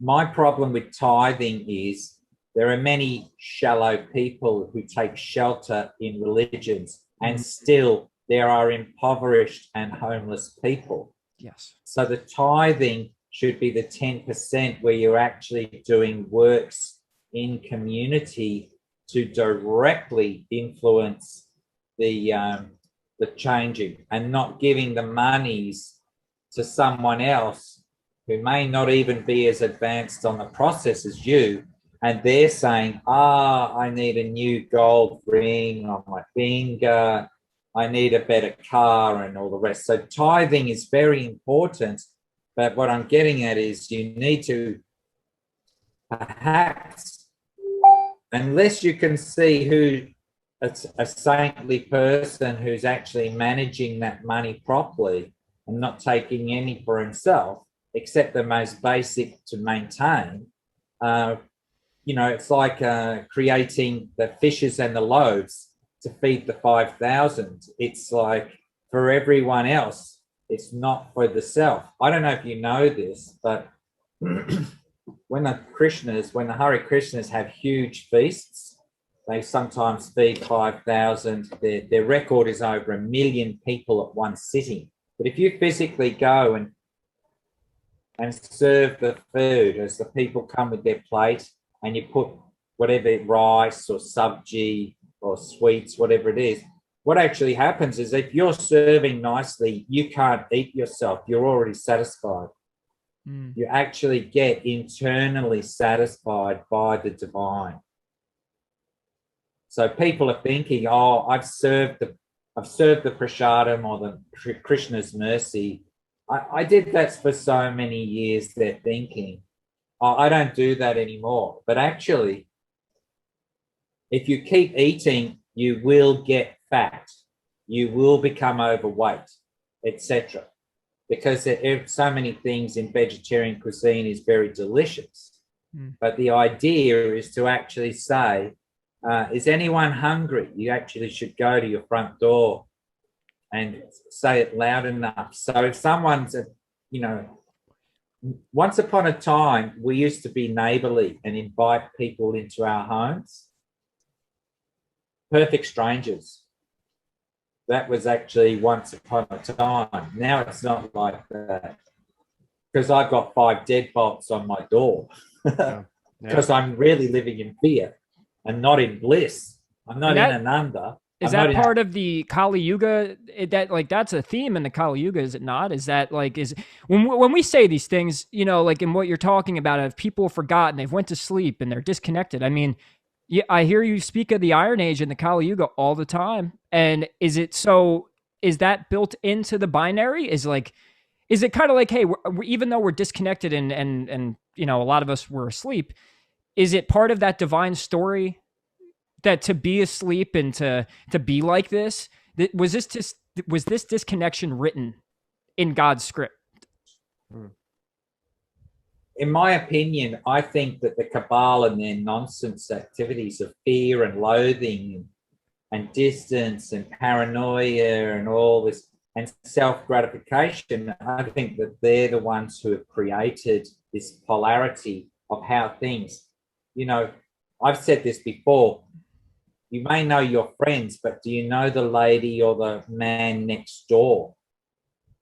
And if you do know them, do you actually know their family? If they fall down, can you ring their family to inform them? You see, and the answer is no. No one knows their next door neighbors anymore. And now, I mean, it's very, very rare. And but once upon a time, you knew everyone in the street. Very true. And we can thank those, as Santos would say, those Jesuit faggots, right, Santos? But the Khazarians, the anti-Vedics, Veda means knowledge, and it's for sharing for free. Anyone who puts a price on knowledge actually gets the karma for taking monies, because once you take the monies and then you misuse those monies, then there's a karma, you see. Right. So what I'm trying to share is that if I want to do an exchange, let's say with an astrologer, I may say to them, whatever your rate is, maybe I'll give you half of that to maintain your position. Maybe I can do some service. Maybe I can mow your lawns, or maybe I can bring some nice basket of fresh fruits and vegetables to their home or something. A trade, an exchange, rather than this whole business. Because money, as we all know, as people get richer and more wealthy, so does their greed. Mm-hmm. Right? An unquenchable hunger. right? An unquenchable thirst. Once you get a taste of that elixir, you want more of it. Yes, indeed, because we're missing the point that Lakshmi, when I say, as I said earlier, good luck be upon you, or may God and Lakshmi, the goddess of fortune, travel with you. But what I'm trying to say is that doesn't mean, let's just say this, you'll notice that when people find gold or they rob a bank and they've got lots of bullion, they've then got to find a safe place to store it, a hole in the ground or a safe. Below the Vatican. Because you can't carry it physically around, right? You can't carry your bullion. Imagine Bill Gates carrying $1 billion worth of notes. Just 1 billion, even $100 notes. How big is the sack that he would physically have to carry with him? Oh, I could probably fill my house. Right? That's probably, or maybe even more, maybe even overflow it. The idea of that is insanity. I mean, and I don't know how people off the top don't, like, it's what scares me the most, I think, to both of you. It's what scares me the most is that I was a young kid who saw it naturally. And just the concept of that, I don't know how that can't wake somebody up. And then a lot of people that maybe are half awake go, yeah, but you can't do anything about it. It's like, no, you can. You can get a community started, just like Santos is doing with the school. And you know, when we do these little mini congregations and we talk about it and we expand on it. I mean, we live in the age where we could talk to anybody at any time across this flat plane, right? And the thing is people still it just boggles. They me. lack critical thinking. The funny thing is, a lot of it doesn't even take such critical thinking. It just takes a little bit of common sense. Like even just a simple fact of following a money trail. Following a money trail, there's so much that could be revealed alone. Rothschilds. Just yeah, just to see. Mm-hmm. I'm going to try and get Google Earth. Can I go back to screen share, Ray? Yeah. Okay, I'm going to try and get this Google Earth to work. Google Earth, here we go. Share. Hopefully things are going to work nicely. Okay, so you let me know when you can see what I'm looking at. I think it's loading up. We're sorry, would you like to send an error? No, I wouldn't. Oh, there you go. Error report has been saved. Okay. Uh-oh. Screen sharing is stopped as share. Let me try it again. Where is it? Oh, I see. Okay, just a second.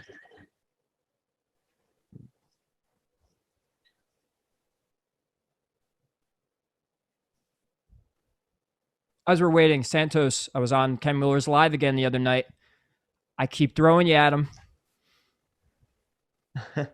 I see a bunch of people who listen to you and all that now in his chats. I hope the universe is conjuring up something there with him. You know, he's still, I see what you mean. He's still stuck to the globe and all, but what I'm starting to think is he's too smart to not know. You think he hides it? No, he's a truthful, he's an honest guy. He really doesn't think it's flat. It's incredible. It's incredible. Again, as I was saying to you, we all come into this world with different evolution and different perspective and understanding. Ken Wheeler, he's intelligent on one level, but that's it. He can't get to the next level. Let me read to you something before Achintya goes to his map there, because I was talking about this before and I just found, I was searching while you were talking, The Dream of Scipio by Macrobius. This is 2,000 years old. And I was talking to you about drinking from the cup of oblivion, which is the crater in the Deacon of Leo, because souls come in the portal of men at the Tropic of Cancer.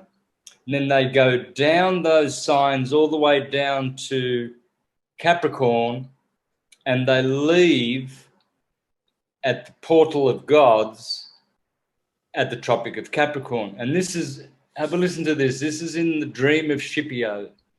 So he says, as soon, therefore, as the soul gravitates towards the body, in this first production of herself, she begins to experience the material tumult, that is, matter flowing into her essence. And this is what Plato remarks in the Phaedo, that the soul is drawn into body, staggering with recent intoxication, signifying by this the new drink of matter's impetuous flood, through which the soul, becoming defiled and heavy, is drawn into a terrene situation. But the starry cup placed between Cancer and the lion is a symbol of this mystic truth, signifying that descending souls first experience intoxication in that part of the heavens through the influx of matter. Hence, oblivion, the companion of intoxication, there begins silently to creep into the recesses of the soul. For if souls retained in their descent to bodies the memory of divine concerns of which they were conscious in the heavens, there would be no dissension amongst men concerning divinity. But all indeed in descending drink of oblivion, though some more and others less.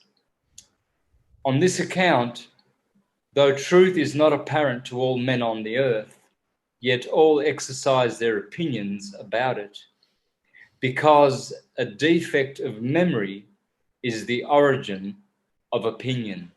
That's why people are opinionated. His opinion, it's only an opinion that we live on a ball. It's not the truth at all whatsoever.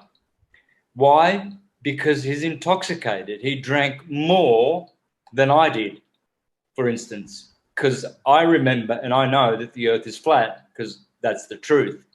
So why does he not know? Well, simply because of this process. Continues on.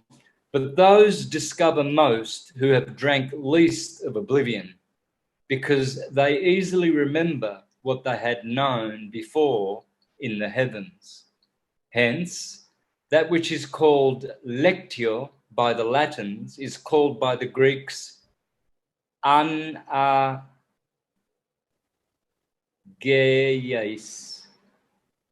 Anagios. Anyway, or repeated knowledge.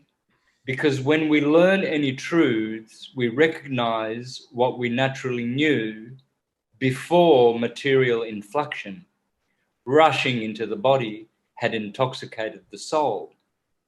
But it is this hyle or matter which composes all that the body of the world, which we everywhere perceived, adorned with the impressions of forms. Its highest and purest part, however, by which divine natures are either sustained or composed, is called nectar, and is believed to be the drink of the gods. But its more inferior and turbid part is the drink of souls. And this is what the ancients has denominated the river of Lethe. You've heard the word lethal. Well, that comes from Lethe. And that cup in Leo, that's called the cup of Lethe. And it's lethal. And you see, people like Ken Wheeler, who think that he is a Neoplatonist, which he can't be, because Neoplatonists are both astrologers and vegetarians, which are the two requisites for ascension and to enter a mystery school. You cannot be a flesh eater and a non-astrologer and knock on the door of a mystery school and be accepted. They tell you to go away, stop eating animal bums, and become an astrologer. So that's what's happened to poor old Ken Wheeler. He is intoxicated. He's a flesh eater. He loves his burgers. Huh? You could tell he loves his burgers. Oh, he eats bacon and eggs like it's going out of fashion. So he's not looking good. You can tell he's a real pork man. There's a lot of pork on his face. But yeah, I love the guy. I always think of that. He looks like a pig. Yeah, he looks like a pig because he eats pork. I love the guy and respect him because he's bringing a lot of truth, even though he's been so intoxicated, he's still remembered a little bit. Hey, I also agree with you guys regarding Ken. I think that Ken has thrown a lot of light into our world, but at the same time, we've got to tend to our spiritual nature, not our material nature. Right. And I would say I'm quite amazed at these really brilliant men that when the flat earth came up, they're still arbitrarily against it. I go, well, you must have a poor ability to go and experiment. But as I also said about specialists, once they're a specialist in what they do, on come the blinkers. They're not a jack of all trades anymore. Now, can you guys see this Google Earth that I'm showing under? Can you see it? Yep. Yes, Yep. sir. Okay, so this is every red mark is a line measurement that I placed in, and every yellow push pin is a place or some details. And when I first started looking at the flat earth, I went to this place here on New South Wales. It's called Point Danger, which I renamed Flat Earth Lookout. I'll just wait for it to re-render. Hopefully it's going to render. But can you see how many hundreds of marks, like red lines? Yes. So I have actually saturated, and I went to this place where there's actually, do you know what a compass plate is? Do you have them in America where it tells you directions and distance? It's on a flat plate, usually on a high point. They also call it a topograph, is the other name they call it. So underneath here where my cursor is, I started doing my measurements. And I spent 3 years, and you know the Nikon P900? I burnt 2 of them out. They don't function anymore because I use them that much. And what I was doing was I was looking directly north, which is a longitudinal line. And of course, in longitude, the measurement of a sphere is the same. Every longitudinal line is supposedly the same as the fattest latitude, which is called the equator. Now, what I noticed is that just off the coast, there were these really amazing patterns under the sea. And I thought, well, hold on, that looks pretty uniform. We have fly wire, insect screen and each square. So there's a lattice. And what I noticed is that these are everywhere under the sea. These things here, and that's going, here is 3,700 feet deep, and here it is 5,400 feet deep. So there's a slide of it, but the geometry is very, very stable, one might say. And then what I noticed is just to the right of it is this line. So I need Santos to really think about what this is. Yeah, I'm just going to go further north. I'm following this line in the seabed. And then I came to these intersections of other lines. Can you see what I'm talking about? Yeah. Now see this line here on the right-hand side, it says width of the anomaly. This line is 8 miles wide. 8 miles. It is also 15,000 feet deep. We can't go down there. We cannot influence something 8 miles wide. And if I press on this line, it's 325 miles long. It's Godzilla's tail. Now, see this other line on the left here? Yep. Now see this other one running up here? And see this other one running off to the right-hand side? It goes up and over the mountains, under the sea, and there it is. Goes. They just are everywhere.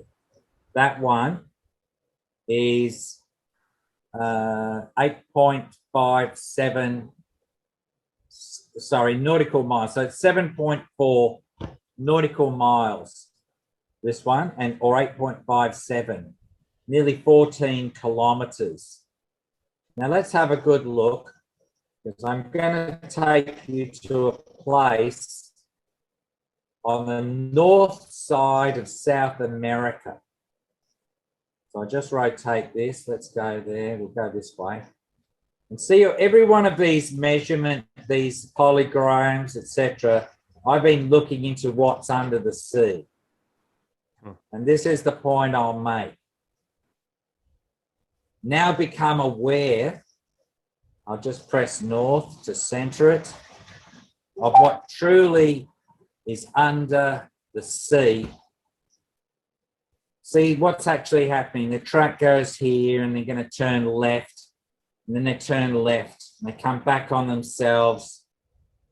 And here's a place where there's an intersection where they may have gone right, but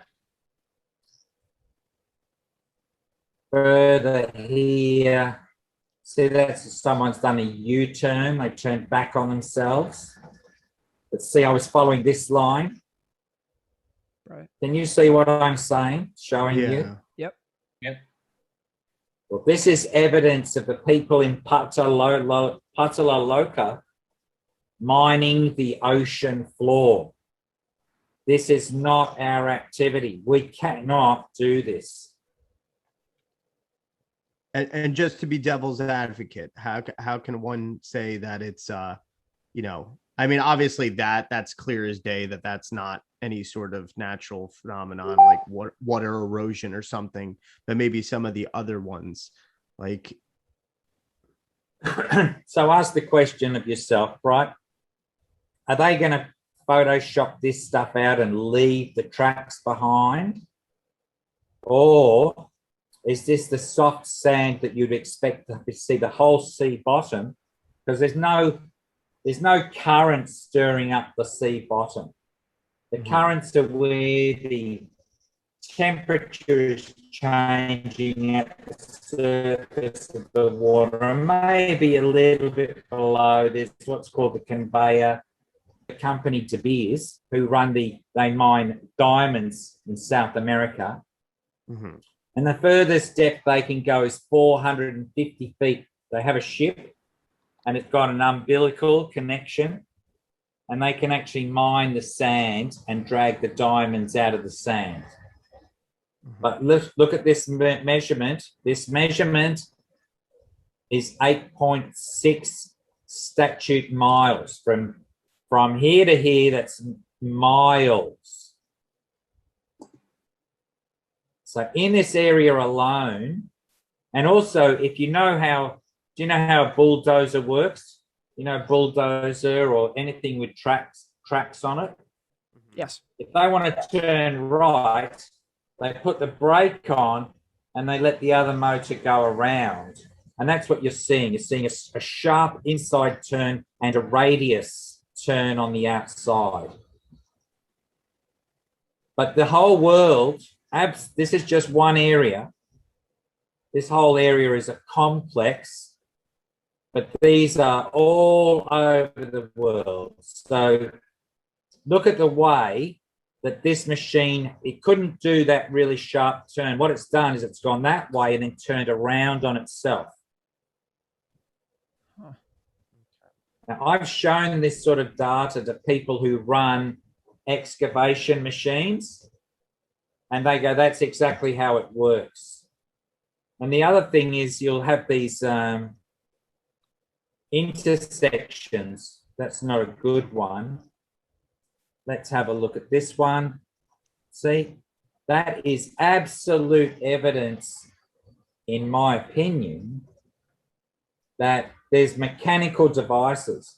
So the question you have to ask is, when they lay the cables down for internet or phones, intercontinental phones, the 10K or the 10G cables, they only rip up an area. The cables are only about, say, maybe a meter wide, less than that, because otherwise how do you store them on the ships when they're in these big, big circles and wide out, and they have to scrape the dirt and then lay the cable? They're only disturbing 2 or 3 meters wide when they lay those cables down. But here, these things are, I'll just show you. Let me get my measuring tool and we'll just have a look. Hold on, let me get rid of that. And do you know what the, as far as to place those cables down on the ocean floor as well, do you know what kind of equipment is used? Like, is there any sort of equipment? You can see that, for instance, in Central America, they put some cable down. There's a YouTube video, and they had to introduce, when a particular Central American country went online, whether it was Guatemala or Panama, I can't remember the details, but they actually know, and they hooked up the cable, and on ship, they dragged it up to the ship, and then they spliced it, and then they put a new cable. So you guys doing audio engineer and speaker wire, adding a speaker, you splice the wire, and then you... So what I'm getting at is that they've got videos of how they lay the technical details of who's done what regarding the telephone cabling, so which we now know. Simply put, then, what? Obviously, you've kind of explained what you think they are, but what would be the intention behind all of this, and why it would play some sort of significance? Like, if I'm somebody who's just watching this video or just not too knowledgeable in it, what's the intention behind knowing that these are there? And who? Right, and who? Well, as I said, in the crust below us is called the subterranean heavenly world, Patalaloka. It's actually where we get the word, if you take the P, it's actually where you get the word Atala or Atlantis. Now, I'm not saying that this is Atlantis. That's not what I'm saying. I'm saying that the Vedic description of our world, our flat world, is concentric circles going out past our ice wall. It's a flat plane, big, big circle. Above us, all the way to Polaris and beyond, is the electromagnetic pole. We call it Meru Danda. Danda means stick or pole. And it's how the electromagnetism of the planets, the grahas, the wandering stars are moving. But the people below us who come out, and we all think they're aliens from other star groups, whether it's Pleiades or whether it's Alpha Draconis, etc., they all think that they're coming into our dome. And I'm saying, no, they can't come through the dome. They may come through a stargate, They may come through a wormhole, but we're not in charge of that technology per se. I don't know what military know or don't know, but what I'm saying is, we have creatures here called possums, and the possum comes out at night and comes from his little bush retreat, his little nest, and he's looking for some food, some fruits, etc. But he's eating while we're sleeping. Well, these guys are mining the ocean floors. This is what this is all about. Have a look at what I'm really talking about. This is just off the north coast of the Amazon, right? This is the Amazon Delta here, French Guiana. And this is just off the coast, but it's everywhere. This is in, the Caribbean Sea, the Gulf of Mexico. It's everywhere. Let's have a look at this one down here. This group, we'll let it render. Yeah, I mean, this makes sense. And they're taking the minerals because that's their realm. They own. Go on. No, I was just saying this makes sense with there's been some intriguing videos of constantly any sort of maybe UFO type going to the water or emerging from the water.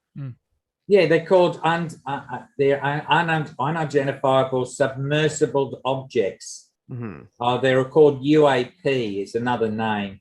That's why that other fellow has that UAP channel. But see how there's just this is like a maze.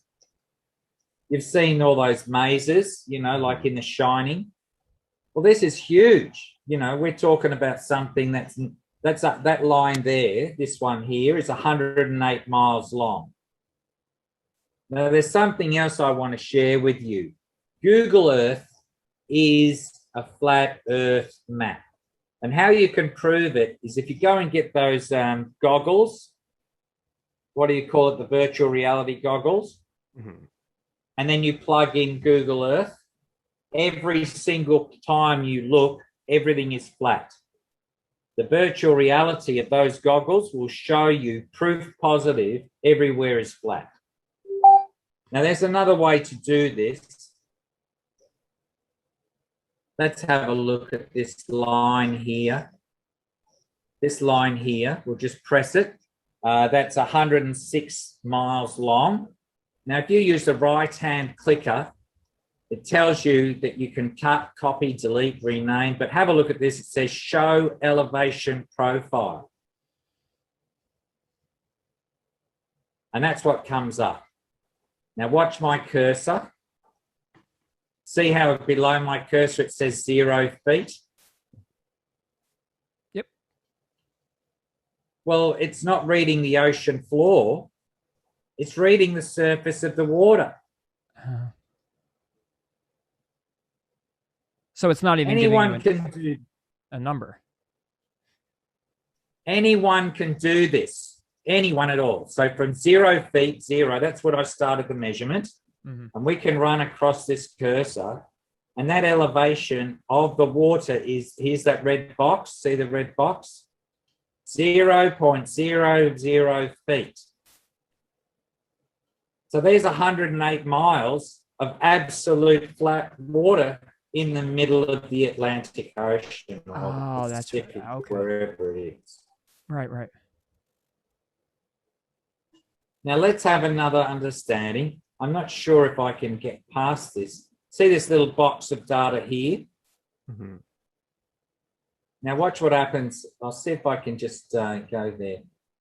I think I've got a problem now because the X button is underneath here. Oh, let's have a look. I'll see if I can kill it. Yeah, killed it. Okay. So let's have a look.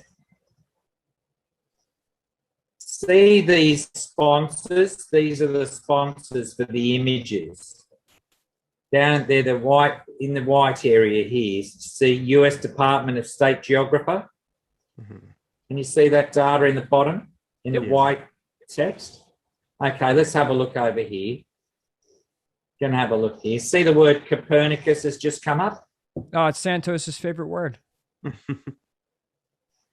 Well, that's the algorithm. That's called digital Copernicus. That's the algorithm that turns our flat world into their ball world. How ironic. Did they do, now, is that on purpose, you think?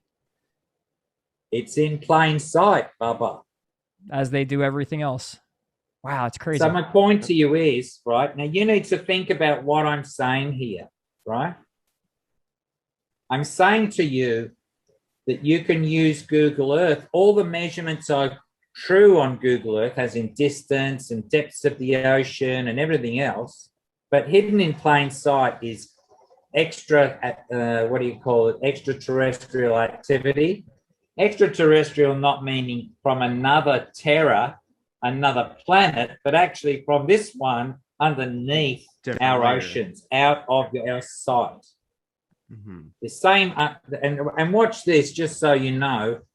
I'm just here now in Central America. So let's have a look.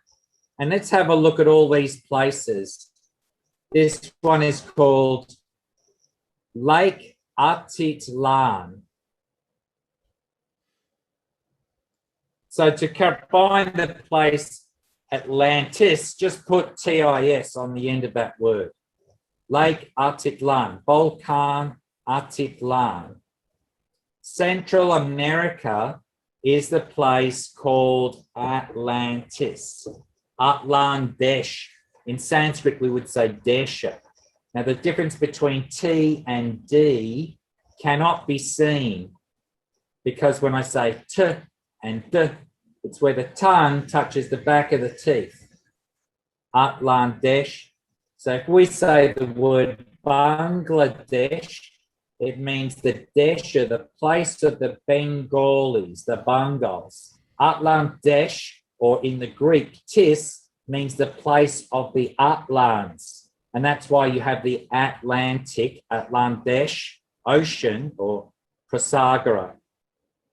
But see this word Santiago? Atitlan. This is actually the place names. I didn't do this. I'm just putting my things in there. And what I'm essentially saying is that if you look, Amatitlan, see, Ama. Ama is the name of the goddess Kali. Atitlan. Guatemala. See, if I showed you that word, Gautama. Gautama means Buddha. Gautama, Gautama, Gautam, Buddha. But if I look at it this way, it says Mala, which means circle. Remember I said that this, in the beads in here, is called a mala, a circle. So let's have a look a bit further. Let's have a look, Guatemala. Let's have a look at Managua. Here we go. Up here it is. Now, are these physical or like multidimensional beings on this subterranean level? Well, I have a feeling that they're the people we call the Greys, but I can't tell that. And I'm talking about the taller ones and the smaller ones. I can't tell. I've never met any to my reconciliation. But let's have a look at this. This is Buena Vista Tom Atlan, Uru Apan, or Kalima. What we say Kolima, a volcan, is actually Kalima. Just like California is actually Kali. It's not Kali as in CA. So let's have a look a bit further. Chihuahua is actually the word Shivava. Va means temple of Shiva, Chihuahua. When we look at all these places around the world, they're all Sanskrit based. So for instance, we have the word Peru, P-E-R-U. Then we have the word Uruguay. And we have the word Chile. So in Sanskrit, the word for a mountain or a rock is Sheila, Shila, which is pronounced by the Spanish Chile, not Sheila. And we have this Uruguay and Peru. So the two races, the Pandavas were called the Puru dynasty, and the Kauravas were called the Kuru dynasty, and that was where the Battle of Kurukshetra took place in India. But the word Uluru, and in Australia, and the word Uruk, let's have a look at the word Uruk. So we may be familiar with what's called Sumerian. So here we are in the ziggurat parts of Iraq. Iraq is named from the word Uruk. See how it's re-rendering? And Uruk is the word Kuru in reverse. So the Sumerians were part of the Vedic culture. And so were the Central Americans, part of the Vedic culture. Everywhere was part of the Vedic culture. So does that mean, real quick, that the Enki and Enlil story and all that came from the Babylon times and all that, could that have been just another offshoot of Krishna and all that? Like, is that an allegorical story, or could that have been actual real beings? Like, it seems like that would relate, because I notice a lot of parallels even with that story, and a lot of people see it. They say it's like it's a real thing, and I'm always on that lookout for things to be metaphorical or symbolical. Since you're saying that it's Vedic before, did it just evolve and it's the same thing? Well, let's have a look at this. This can be verified by a different Santos. Now, when a character called Alexander the Greek, Alexander the Great, the one who created the Alexandrian society. Yep. So he had to come to what's called the Oasis of Siwa. And if I say video in English or video in Germanic, V and W are interchangeable. You can say Vaishnava, Vishnu, or Vishnu, you can say that. So the Oasis of Siwa is actually the Oasis of Shiva. And what's there? The Temple of Amun. So Santos will get this very, very quickly. Shiva and Amun, as opposed to Artun, he can go along. He'll have some very much deeper understandings. Yeah. But let's have a look, for instance. So Alexander crossed the Libyan desert, and he went there to ask the oracle. But he actually created this place. So it's called Alexandria. I'll just wait for it to render. But it's actually Al-Iskandariya. So who's Skanda? The Aryan god of war. Al or El means God. Iskandariya, the Aryan god of war. And the Greeks had a war god, and he went to the temple of Siwa, and he asked the oracle, am I the son of God? So I'm saying to you that there's so many evidences in our world, when we listen clearly, when we get beyond the dialogue of the institutionalized teachers, evidence is everywhere that, for instance, the warmonger, you might say, the Jesuit faggots. Well, Alexander, there is no X, there's no letter X, not in Greek. There's no letter X. So yeah. Alexandra, we think then of the word Alex. but it's actually Al Iskandar Arya. Let's have a look at a different way. Let's have another good look. Let's go over here to the Mount Carmel. See, when we see the word Carmel, we might think of caramel. But if we see the word Carmel, we'll think of the word karma. Mm-hmm. And all it is the consonant of K and C is interchanged. Skanda, Skanda, C or K. Doesn't matter. Cali, you too. may say scan. Huh? You say with Cali, too, same thing. So I guess that's an ongoing... It seems like a lot of these etymologies and stuff, it's always just subtle. It's like, you know, it's always subtle changes. It's hiding right in the word, like you're saying. And so is sleight of hand. Sleight of hand or mesmerism or hypnosis. It's the words that they've just said to you. I make something disappear. It's the spell, the spelling, right? Right. But what I'm trying to share is that then when we look, for instance, about the Queen of Sheba, the place is called Beer. Let's have a look. Beersheba or Beersheba, right? V and B are interchangeable. So the Queen of Sheba is not, we're thinking the wrong way. As soon as we understand you can change the consonant or the vowel depending, remember I said Nile, Neil, Nilo, Neela, bleu, blue, blau.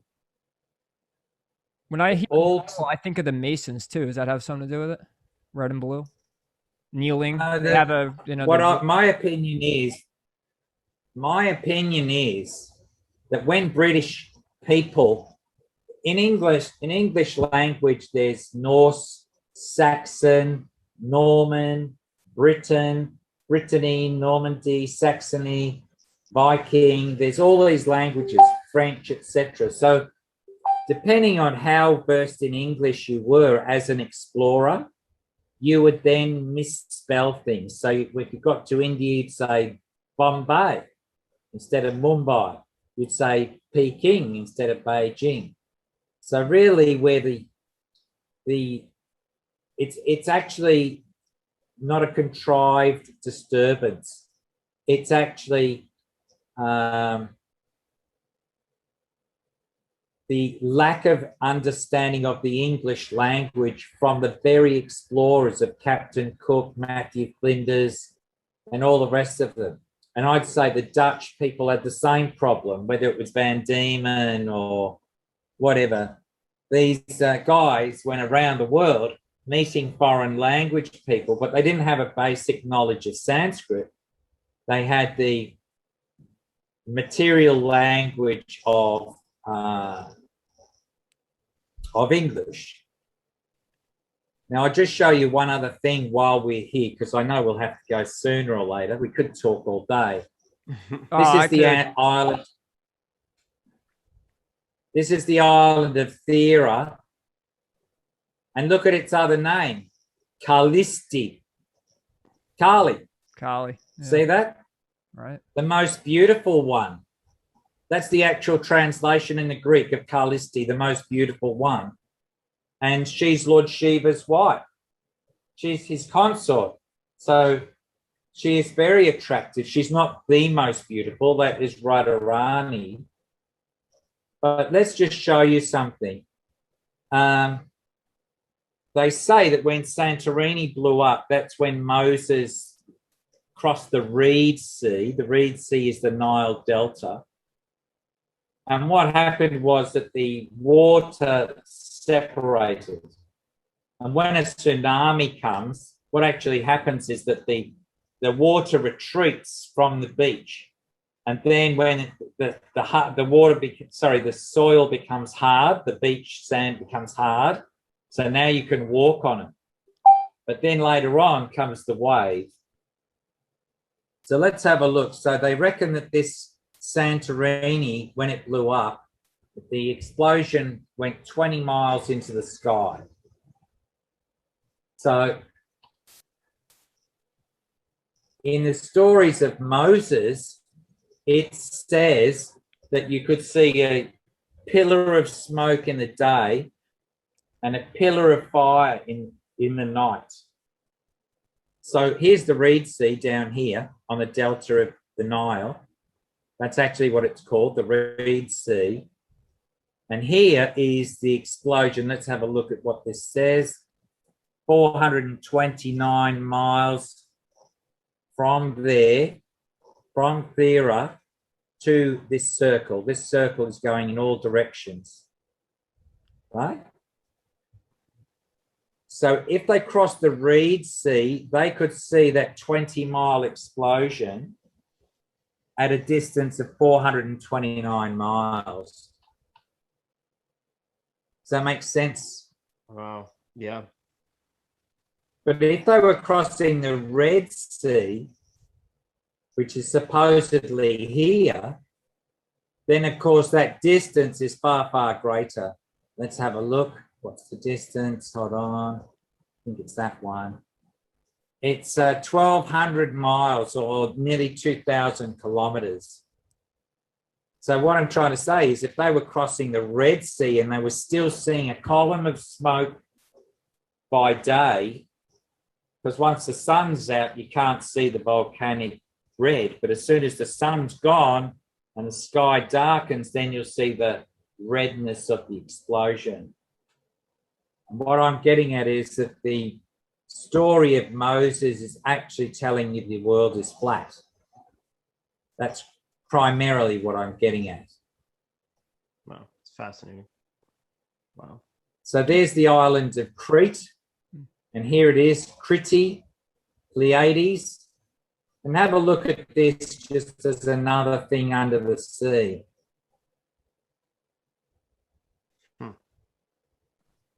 Huh. Looks pretty uniform to me. What on earth was this? Looks like it was some sort of civilization. Exactly. Right? Right. So there's all these brilliant guys in the world. They're, traveling undersea with their bathysphere. They're telling you the story of the island of Thera. They're telling you we've now got LIDAR, ground penetrating radar. They're saying that Knossos was a fantastic place. But they don't realize that the word Crete is a misspelling of the word Kriti in Sanskrit. Kriti is Sanskrit, and that means Pleiades. Just like the word Subaru. All the car companies, I've always noticed that ever since Santos started talking about Nissan, I was like, wait a minute, you got Nissan, you got Mazda, and what's the guy Mazda? Ahura Mazda. Ahura Mazda. You got Saturn, you got Taurus. They right in plain sight, man. Mercury, right? Just crazy. Chevy Nova. Mm-hmm. You know what a Nova is, don't you? Yeah. Yeah, that's right. That's what I'm getting at. So that's called, what's the word called? I'll think of it in a second. But see all these patterns here under the sea. They're looking for ancient civilization, and they've got a little hand shovel and a little fucking, dustpan and brush, and they're just digging, and they're not even looking. What have you got here? What actually is going on here? And as I say, this is showing you all the evidences are there. For instance, I said Kali Mata. What about the word Trikala or Kalyani? See Kalyani there? Let's have a look at Turkey. Turkey's a beauty, right? You've got these are the words there. You've got Kali, you've got Shiva's province, Shiva's province. You've got Do Durga here. Durga is another name of Kali. And by the way, the last part I want to say, and then I'm going to sort of say it's up to any of you. In Ireland, let's have a look. I'll do it really quickly. Oh, by the way, you know how the G7 went to Mont Saint Michael's Mount, St. Michael's Mount here in Cornwall? Uh-huh. This is a ley line. It's actually the crossing of two ley lines. Oh, boy. And in Ireland, in the southern tip of Ireland, is the place called Skellig Michael. And there's a temple there. And that's a tree. That's a tree, right? That's a petrified piece of rock. And then down here in Cornwall, where the G7 just went, let's have a look. St. Michael's Mount in Cornwall, that's the top of a tree. And then you cross the, you can see it. Start, you can look for yourself when you've got some time. And then you cross the ocean there into France, and that's called Mont Saint-Michel. That's called a ley line of St. Michael. It changes its name to Apollo once it gets into Italy. So they must know. They must. Do you think that was a ritual? Well, have a look, just so we know. This other cross section here, these red lines running this way. Look at what they cross: Glastonbury, Silbury Hill, the British. Look, the British chalk line. Let's have a look at what's there in the ground. This is called the St. Mary's line. There you go. There's a lion made of chalk on that ley line. Mm. So what they did is they created a ritual. They made a blood sacrifice, more than likely. They certainly bathed it in red light. And it's the cross-section of the Mary line. And if you have a look at all the churches, let's have a look. Hold on, let's have a look at what that church is called. There's one. What's it called? Oh, Stopsley. So that's not a good example. We go right over to the coast. And I do have a question about rituals and you know. Well, there you go. Look, St. Mary's Church, Mary Magdalene Square. That's the St. Mary line. And the other one is Mont Saint-Michel, or the St. Michael Apollonian line. Huh. Now, does the cartography at all, and maybe Santos, you might know this, as far as like linking up with anything astrologically? As far as that, I don't know if there's anything off the top of your head that you could think of as far as what's being shown here. Yeah, oh yeah, absolutely. For sure it is, man.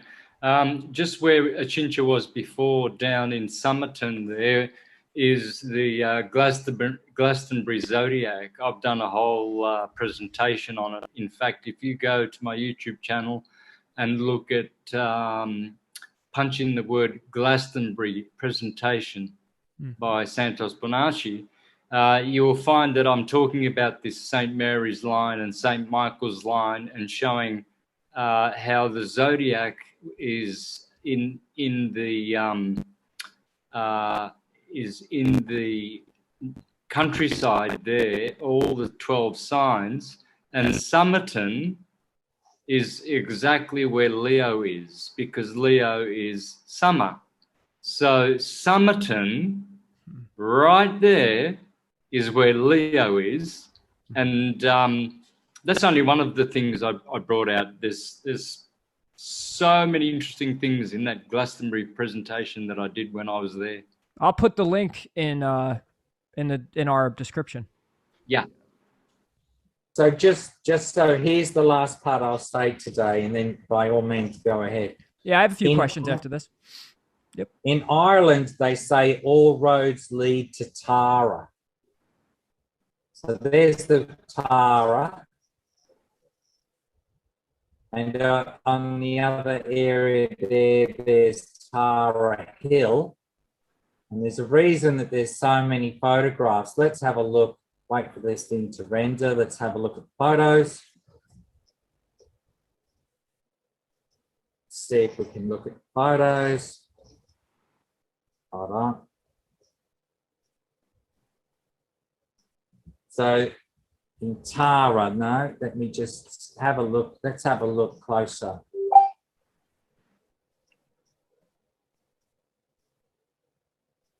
See the round circles at Tara? Mm-hmm.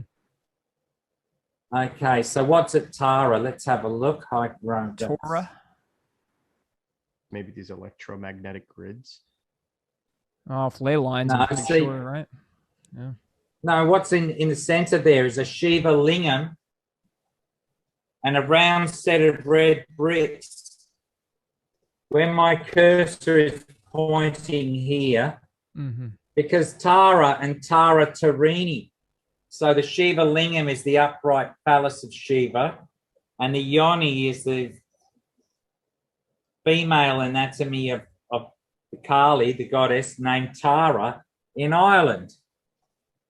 So let's have a quick look down Just the like bottom here. the Capitol. They do this all over the world. They did it at Washington D.C. with the Washington Monument with the Yeah, Right. doesn't that come from a lot of like the story of Horus, which I'm sure comes from elsewhere?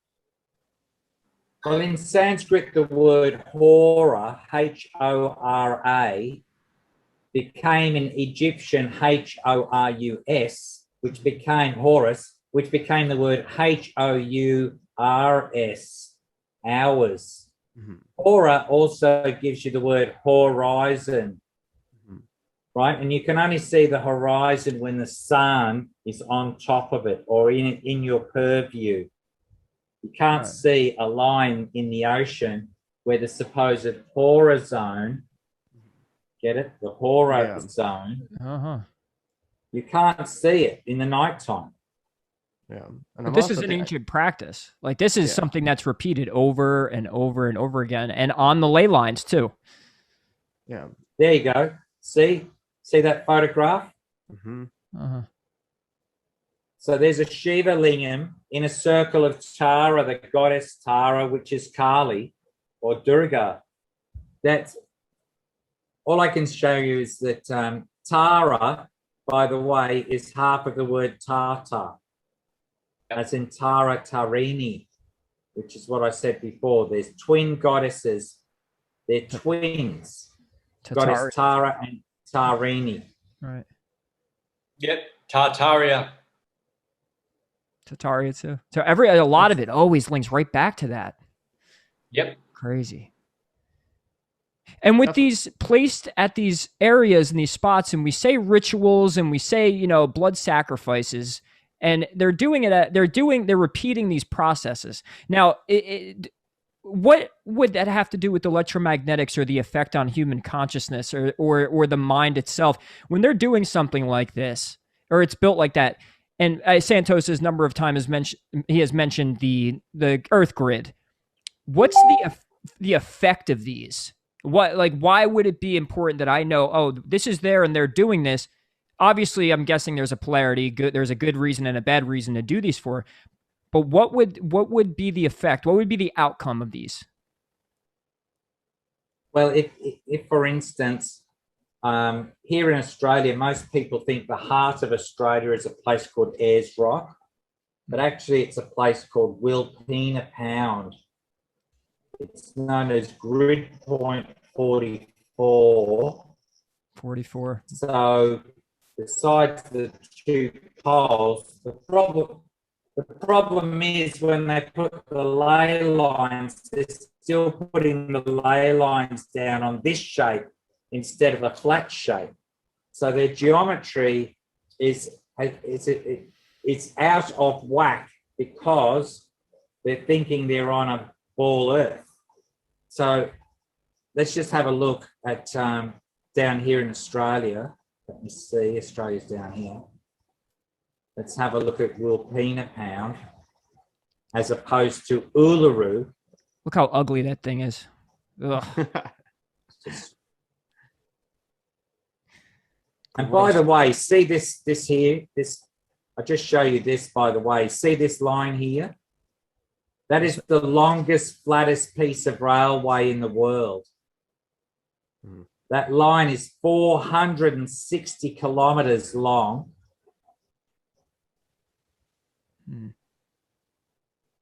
478 kilometers from South Australia into Western Australia. And the height only varies 300 feet across 400 or 297 miles, 300 miles. Right? And here's the word Maralinga. So let's just go and have a look. See these, all these ones is every single station. I've got them marked everything, their elevations.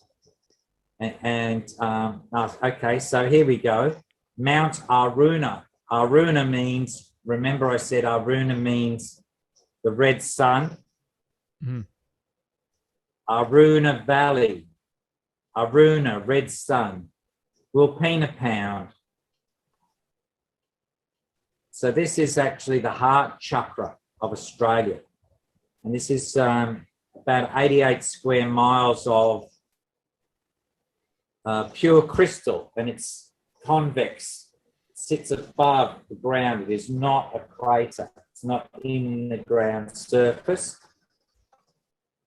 And so in Australia, most people thought that this place here was actually supposed to be Uluru or Ayers Rock.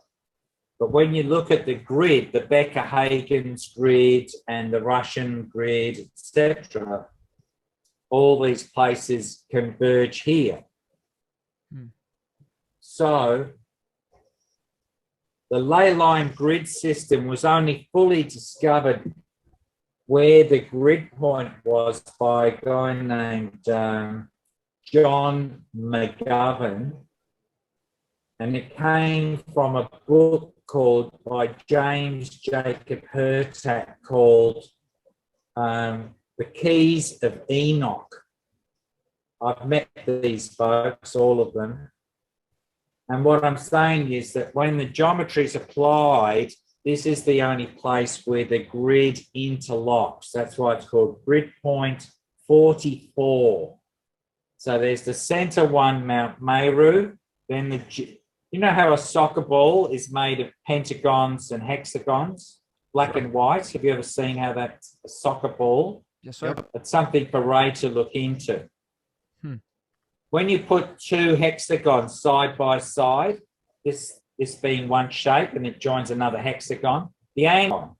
So they actually, when they shape a soccer ball, it's made of pent 5 and hex 6 short-sided geometries. And that's how it makes curvature from flat pieces. Obviously, the leather are pieces of flat. And there's a bladder that you pump up and then that expands it with air. So you look at a soccer ball, a black and white one, and you'll notice. So the ley line system means this, that if you go to those sacred places and you do God-conscious songs, doesn't matter, Latin, Hebrew, whatever's Sanskrit is best, obviously, then you're sending love energy around the earth, along the ley line. In Australia, the Indigenous people call them the dream, they call them the song lines.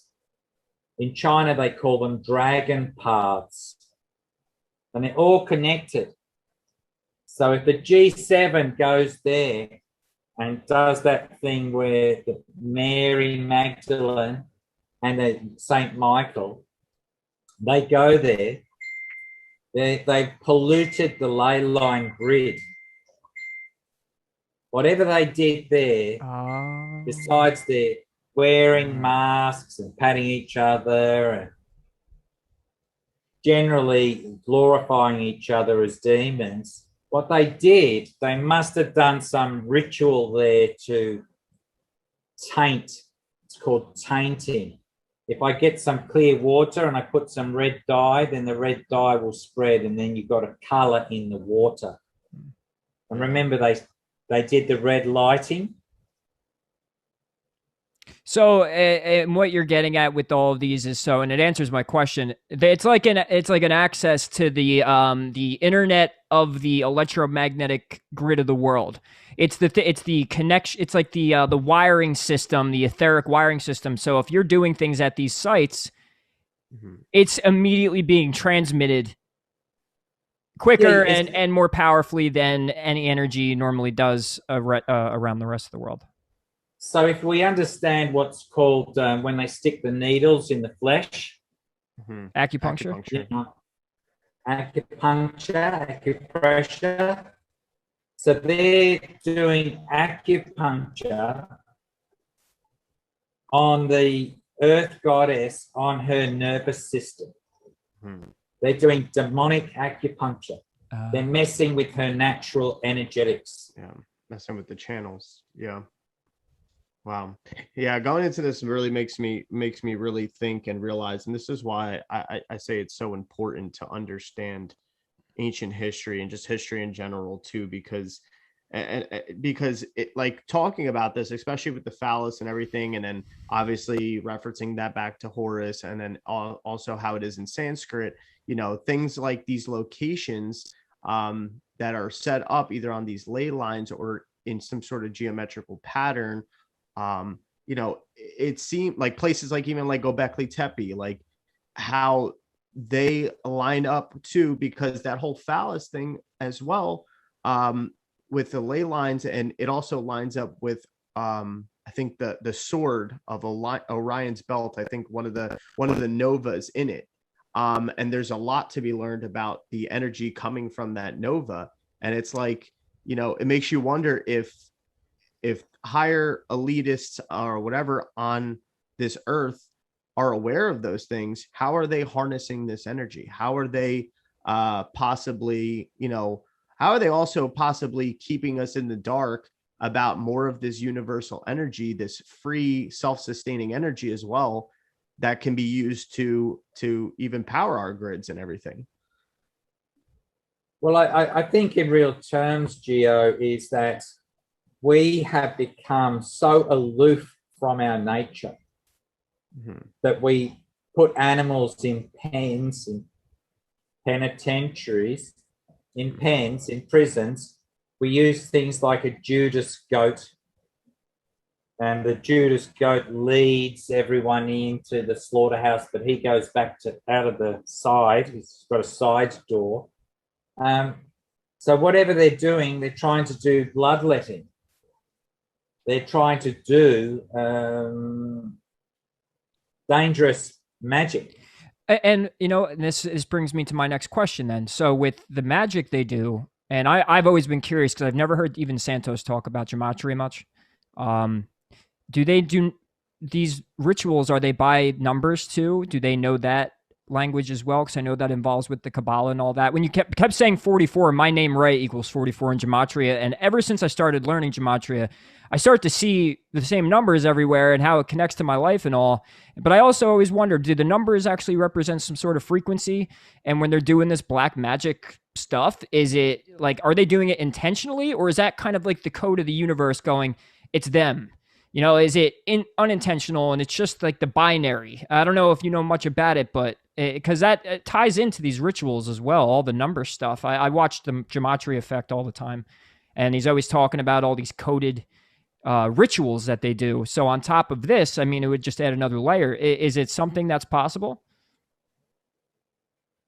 Well, obviously, as a God conscious or a person on the path of God consciousness, my interest in what they're talking about, as in the satanic or Luciferian, I avoid that. Right. I don't go into, I don't go into the Theosophical Library to look up the words of Lucifer. Sure. I'm not interested.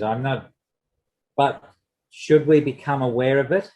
Well, the Godhead only gives you information that you can then process. Some people who may listen to this will go, you're a freaky guy, Achintya. I just go, look, I'm just aware of it. I was interested in gematria when I was 14, 15, 16 years old. Right.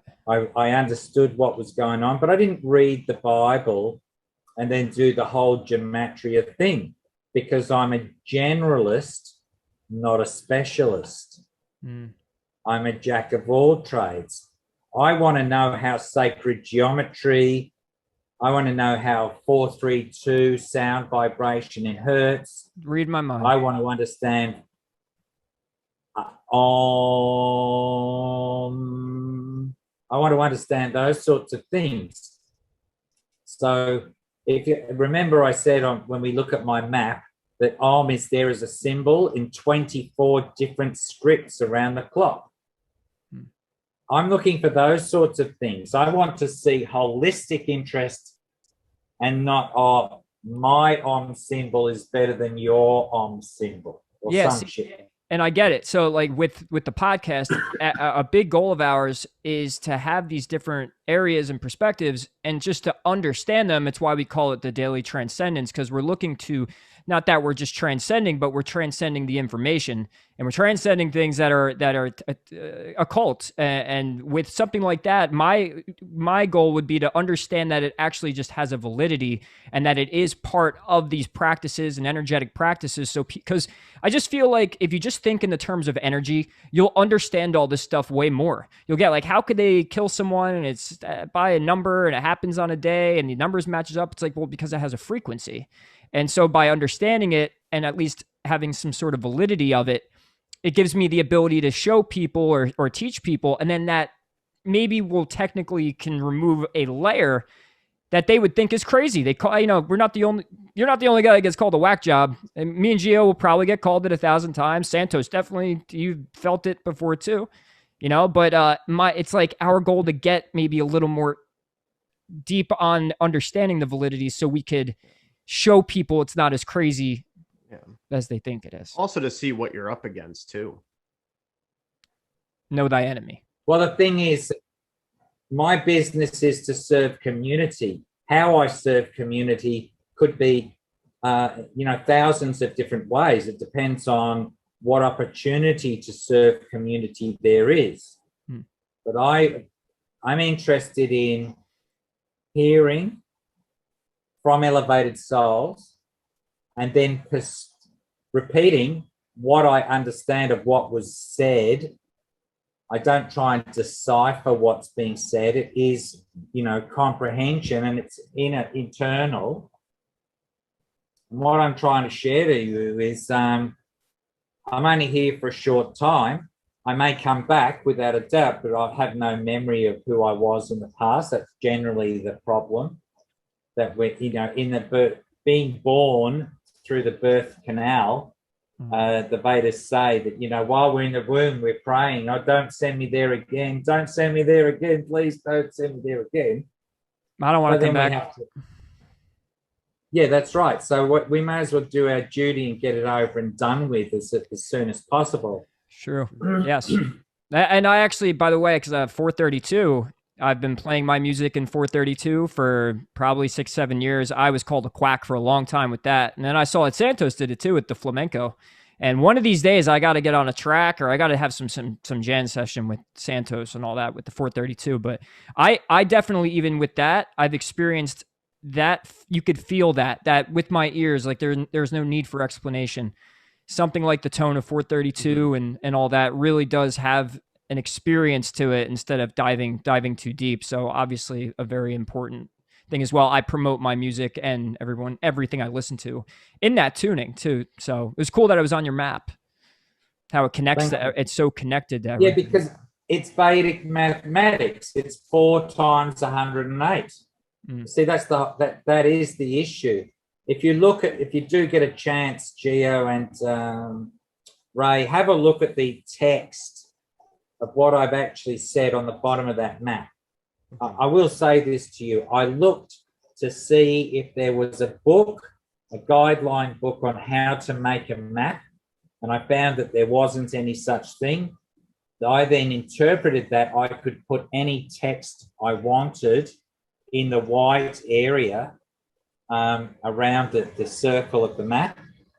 So what I did is put the Vedic math sequences in there so that anyone who's into sacred geometry or anyone who's into Vedic mathematics or other, or the frequency of A432, could start to see the matrix of creation. So if you look at the works of Dan Winter, he, for instance, uses a toroidal donut. In there, there's the different colors, and as he rotates it, it's called the bandwidth between infrared and ultraviolet. Yeah, I've checked his stuff out with thanks to Santos has mentioned him a number of times. So Dan Winter's stuff, right. It's incredible. Yeah. So I first was following Dan Winter in the days of VHS cassettes in the early 90s. He used to live at a Crystal Hill farm. And when he came to Australia, I befriended him. We made many videos together. I was his Vedic Sanskrit go-to man. I called him Dan Bantari instead of Dan Winter. But Dan Bantari is a sacred Vedic name that the story is between the Asuras and the gods, the Asuras meaning fallen ones, Sura and Asura. And he was interested in the nectar of immortality.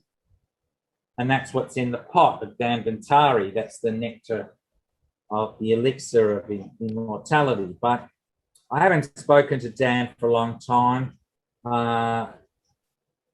But there's hundreds of other folks I know. Jane 108, Jonathan Quinton. These fellows are all into sacred geometry.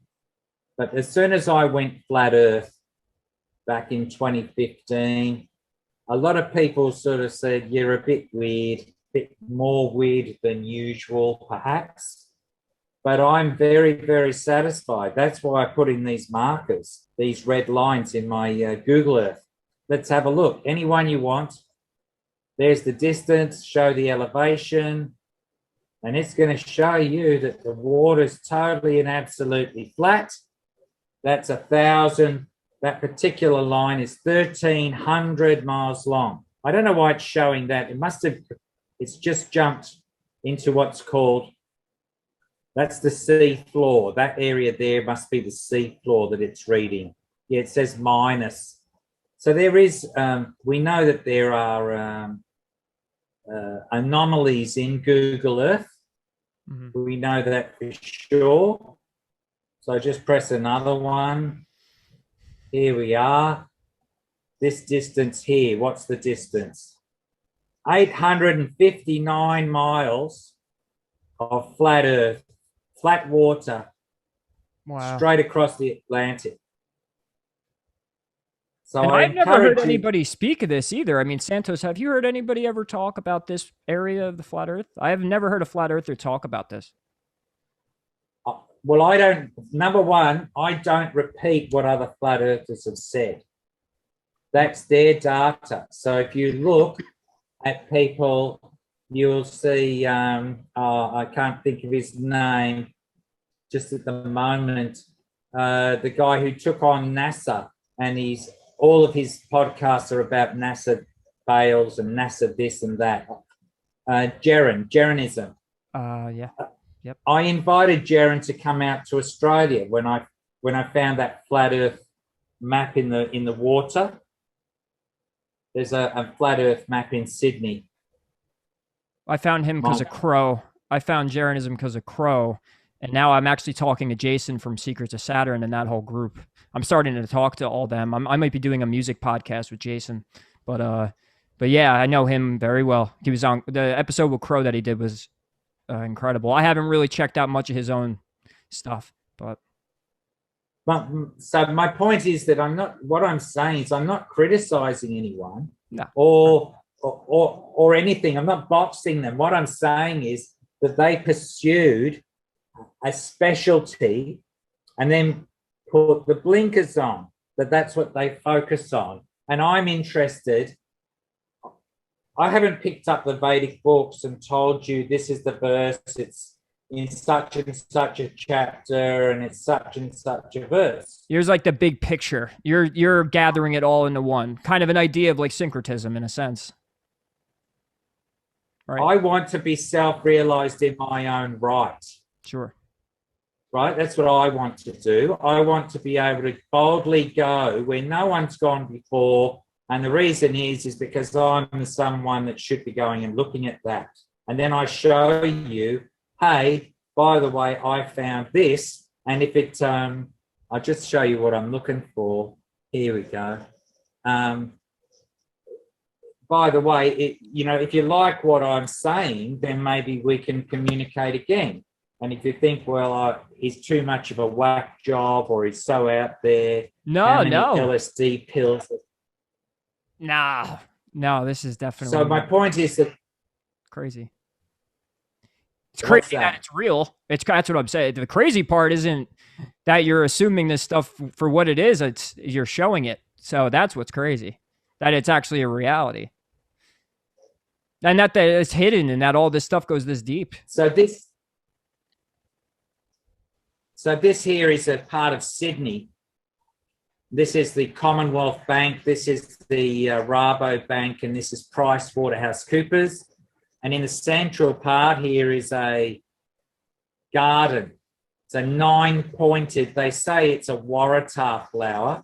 I think it's a stylized lotus. And boom. In the middle is a flat earth map. Let me just see if that comes up. Let me see. See in there, in that central point where my cursor is? Yeah.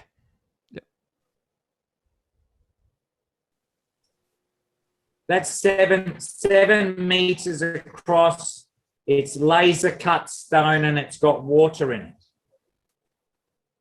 And see around here, see the pyramid, see the triangle, see the ship. This is a Masonic initiation site. This is where special Masons get to maybe 33 degrees. I don't know. But did you know this? It's on the 33rd degree of latitude. Mm-hmm. The whole of Sydney, the whole of Botany Bay. See how it's rendering now? It's still rendering. But this should become clearer. See, there's a flat earth map. That's the biggest one with water in the world. It's running.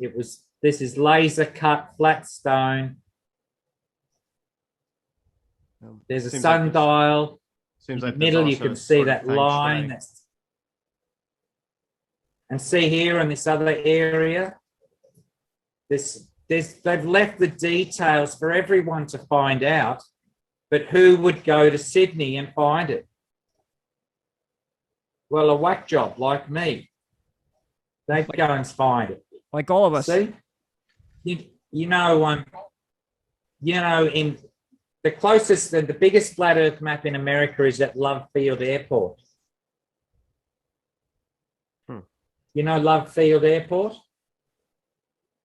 No, never heard it. Well, you have a look, Love Fields in America. And where everyone is going and lining up to put their baggage on the plane, they put up those bollards and the tape. There's an 80-foot wide. It's about 80 feet wide. It's a flat earth map of the world. It's in the ground. It's at Love Field. It's in Dallas, right? So all the people getting on the airplane are literally walking across a flat earth geometry made of stone.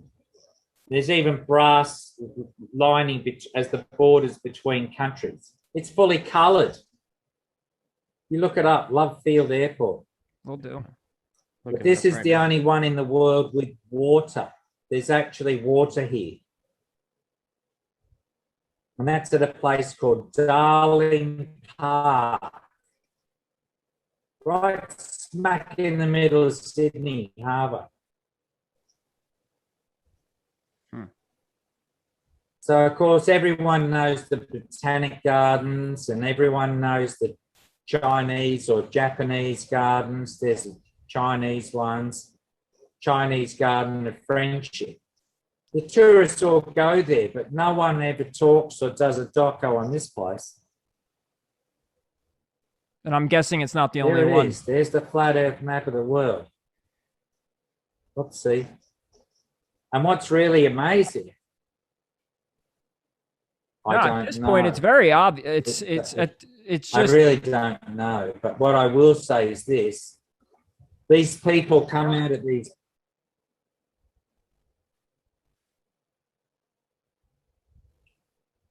Can't hear you now. Anyway, I'm going to just kill this off. yeah, I know. We've done 3.5 hours chatting, gentlemen. I was about to say that, dude. That was more than what we expected. So that's incredible. So to cap it off, I guess what I'd really want us to really finish it with is, as people who have awakened and that we're highly aware, you know, what do you think the most vital information is to really not even just start with, but something that's just going to stick with you and keep you awake? You know, obviously the shape of our earth, the fact that, you know, the electromagnetic sciences of astrology and all that. I mean, is all of this stuff necessary, or does it assist us into waking up faster? Is it something that we definitely have to learn, or is it something more so that by learning this stuff, you're gonna wake up quicker, you're gonna become conscious quicker, the more that you understand it? What do you think, Santos? Yeah, for sure. So the more your consciousness expands, the more you'll be doing things like this. You'll find your forte. This is Achintya's forte. This is what he, he's found his calling. I found my calling, and it's very, very similar to Achintya's. It's all about expanding your consciousness and becoming aware of more things. It can't hurt. The more knowledge you have, it doesn't weigh on you. It adds to who you are and makes you who you are. So, you know, to become self-realized is part of that process. And I'm an autodidact, so I don't have PhDs. I don't follow that indoctrination system at all. I've got my own memories. I've got my own past lives. I've got my own intuition, and I use it in control and in possession of my own mind. Right. Yeah. And so I think the essential thing is I am spirit soul. I am occupying a physical body that we would call a male human heterosexual experience. I am eternal. I am only in to the material world, then out, then back in, then out. I think that when you realize that things are not going to get any better in this prison, you want to do as much self-realization as you can in this life. The Vaishnavas say it's like going to the bathroom. Go and pass water. Don't loiter in the bathroom. Don't hang around in the toilet place. This world is a world of karma. And the only ones who want to control it are demonic in their nature. Therefore, they're not worthy of association. And the only demons that want to come onto the Sura, the demigod side or the angelic side, are the ones who want to give up their ability to control it artificially. So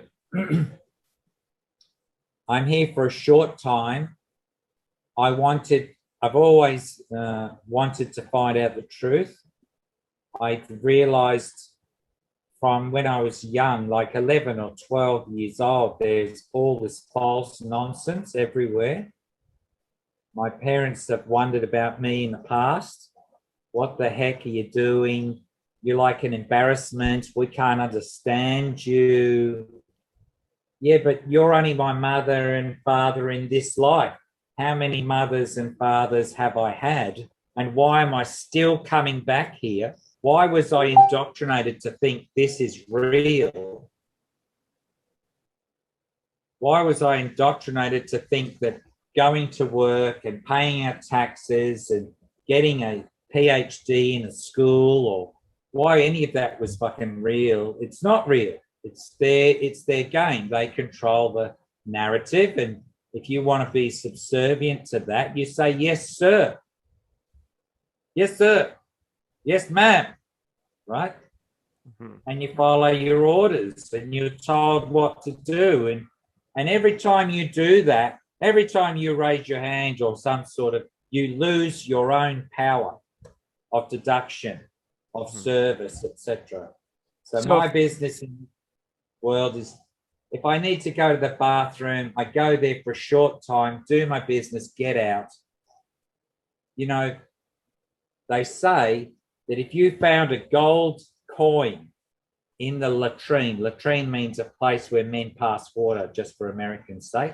If you find a gold coin in the latrine, pick it up and wash it off, clean it up, get the urine off it. Now you've got a gold coin. So in this dirty place called the material world, I'm not saying the goddess is dirty or anything. I'm saying the activities here are exploiting.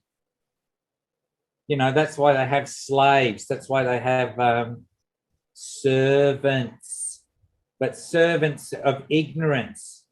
You know, my Guru Maharaj doesn't have a collar. He doesn't have some restraint on me. I'm his servant. I'm his disciple, discipline. I'm learning, but I'm free to do whatever area I want to explore. But the servants, you know, by the birth certificate and the legalese and dog Latin and contracts and selling your soul to demonic entities and all this crossroads, you know what I mean, guys? Of course. That is not for the saintly people, right? I'm not calling myself a saint. I'm trying to follow the saintly people to find my way out. And that's why, you know, people like your good selves, Ray and Geo, you're inquiring, right? You're inquiring what is going on. What is it about these people that are, you know, ring the bell in my heart, ring the bell in my mind? I've always internally felt you guys, for sure. There's always been a part of me that just knows what you're saying is at least guiding me to the truth, you know. I just get the niche, the feeling that this is part of my journey, that this was meant to happen. I mean, the fact that I watched you guys 8-9 years ago on a movie, you know, I woke up, I went through a dark night of the soul, and you know, I could thank you both for allowing me to get through that, and on top of that, leading me to the information I needed. And like you say, when the student is ready, the teacher shows up. And you just got to walk through the door when it opens. And that's all you could really do. But it's been a fascinating journey so far. It really has. And all it takes is just to be discerning, but also to be open and to just allow things to come to you. And as soon as you're in the state of allowing and you're open to it, it tends to show up on your doorstep. It does. And it's not going to be easy. And it's not going to be pain-free, I think, as we all know. So whether it's being exiled from families and friends and society and thinking spending a lot of times by yourself thinking you're crazy for a long time, I could tell you I've done that a number of times, sitting there thinking, man, am I nuts? You know, so, and then it's a hard journey. It's not easy, but very worth it. And I say that to anybody and everybody that is on it. Yep. That's where it goes back to matters of the heart and really finding that heart center within you and being able to understand whether you're ostracized or not, that if nobody's got your back, you got your own back, and the divine and God, it all falls into place. And now we have each other. Thank you. Yeah, well, exactly. And you know, I met Santos on that film in that same period of time. You know, 2012. And Santos and I gave each other room. Could have been clash of egos, but I've never had an argument with Santos. I learned syncretism from his presentations, and we went and did an interview, and dare I say it, Santos and I became attracted.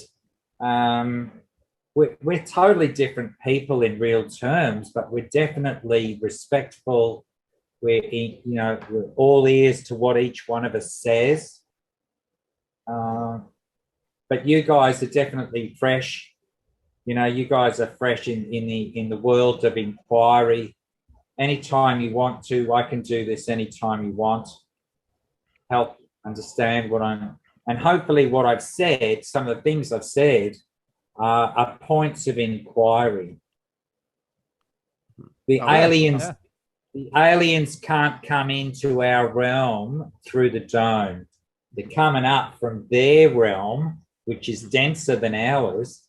But as I pointed out, we don't belong in the sea. We don't belong in high altitude. We don't have the facility to fly without mechanical device.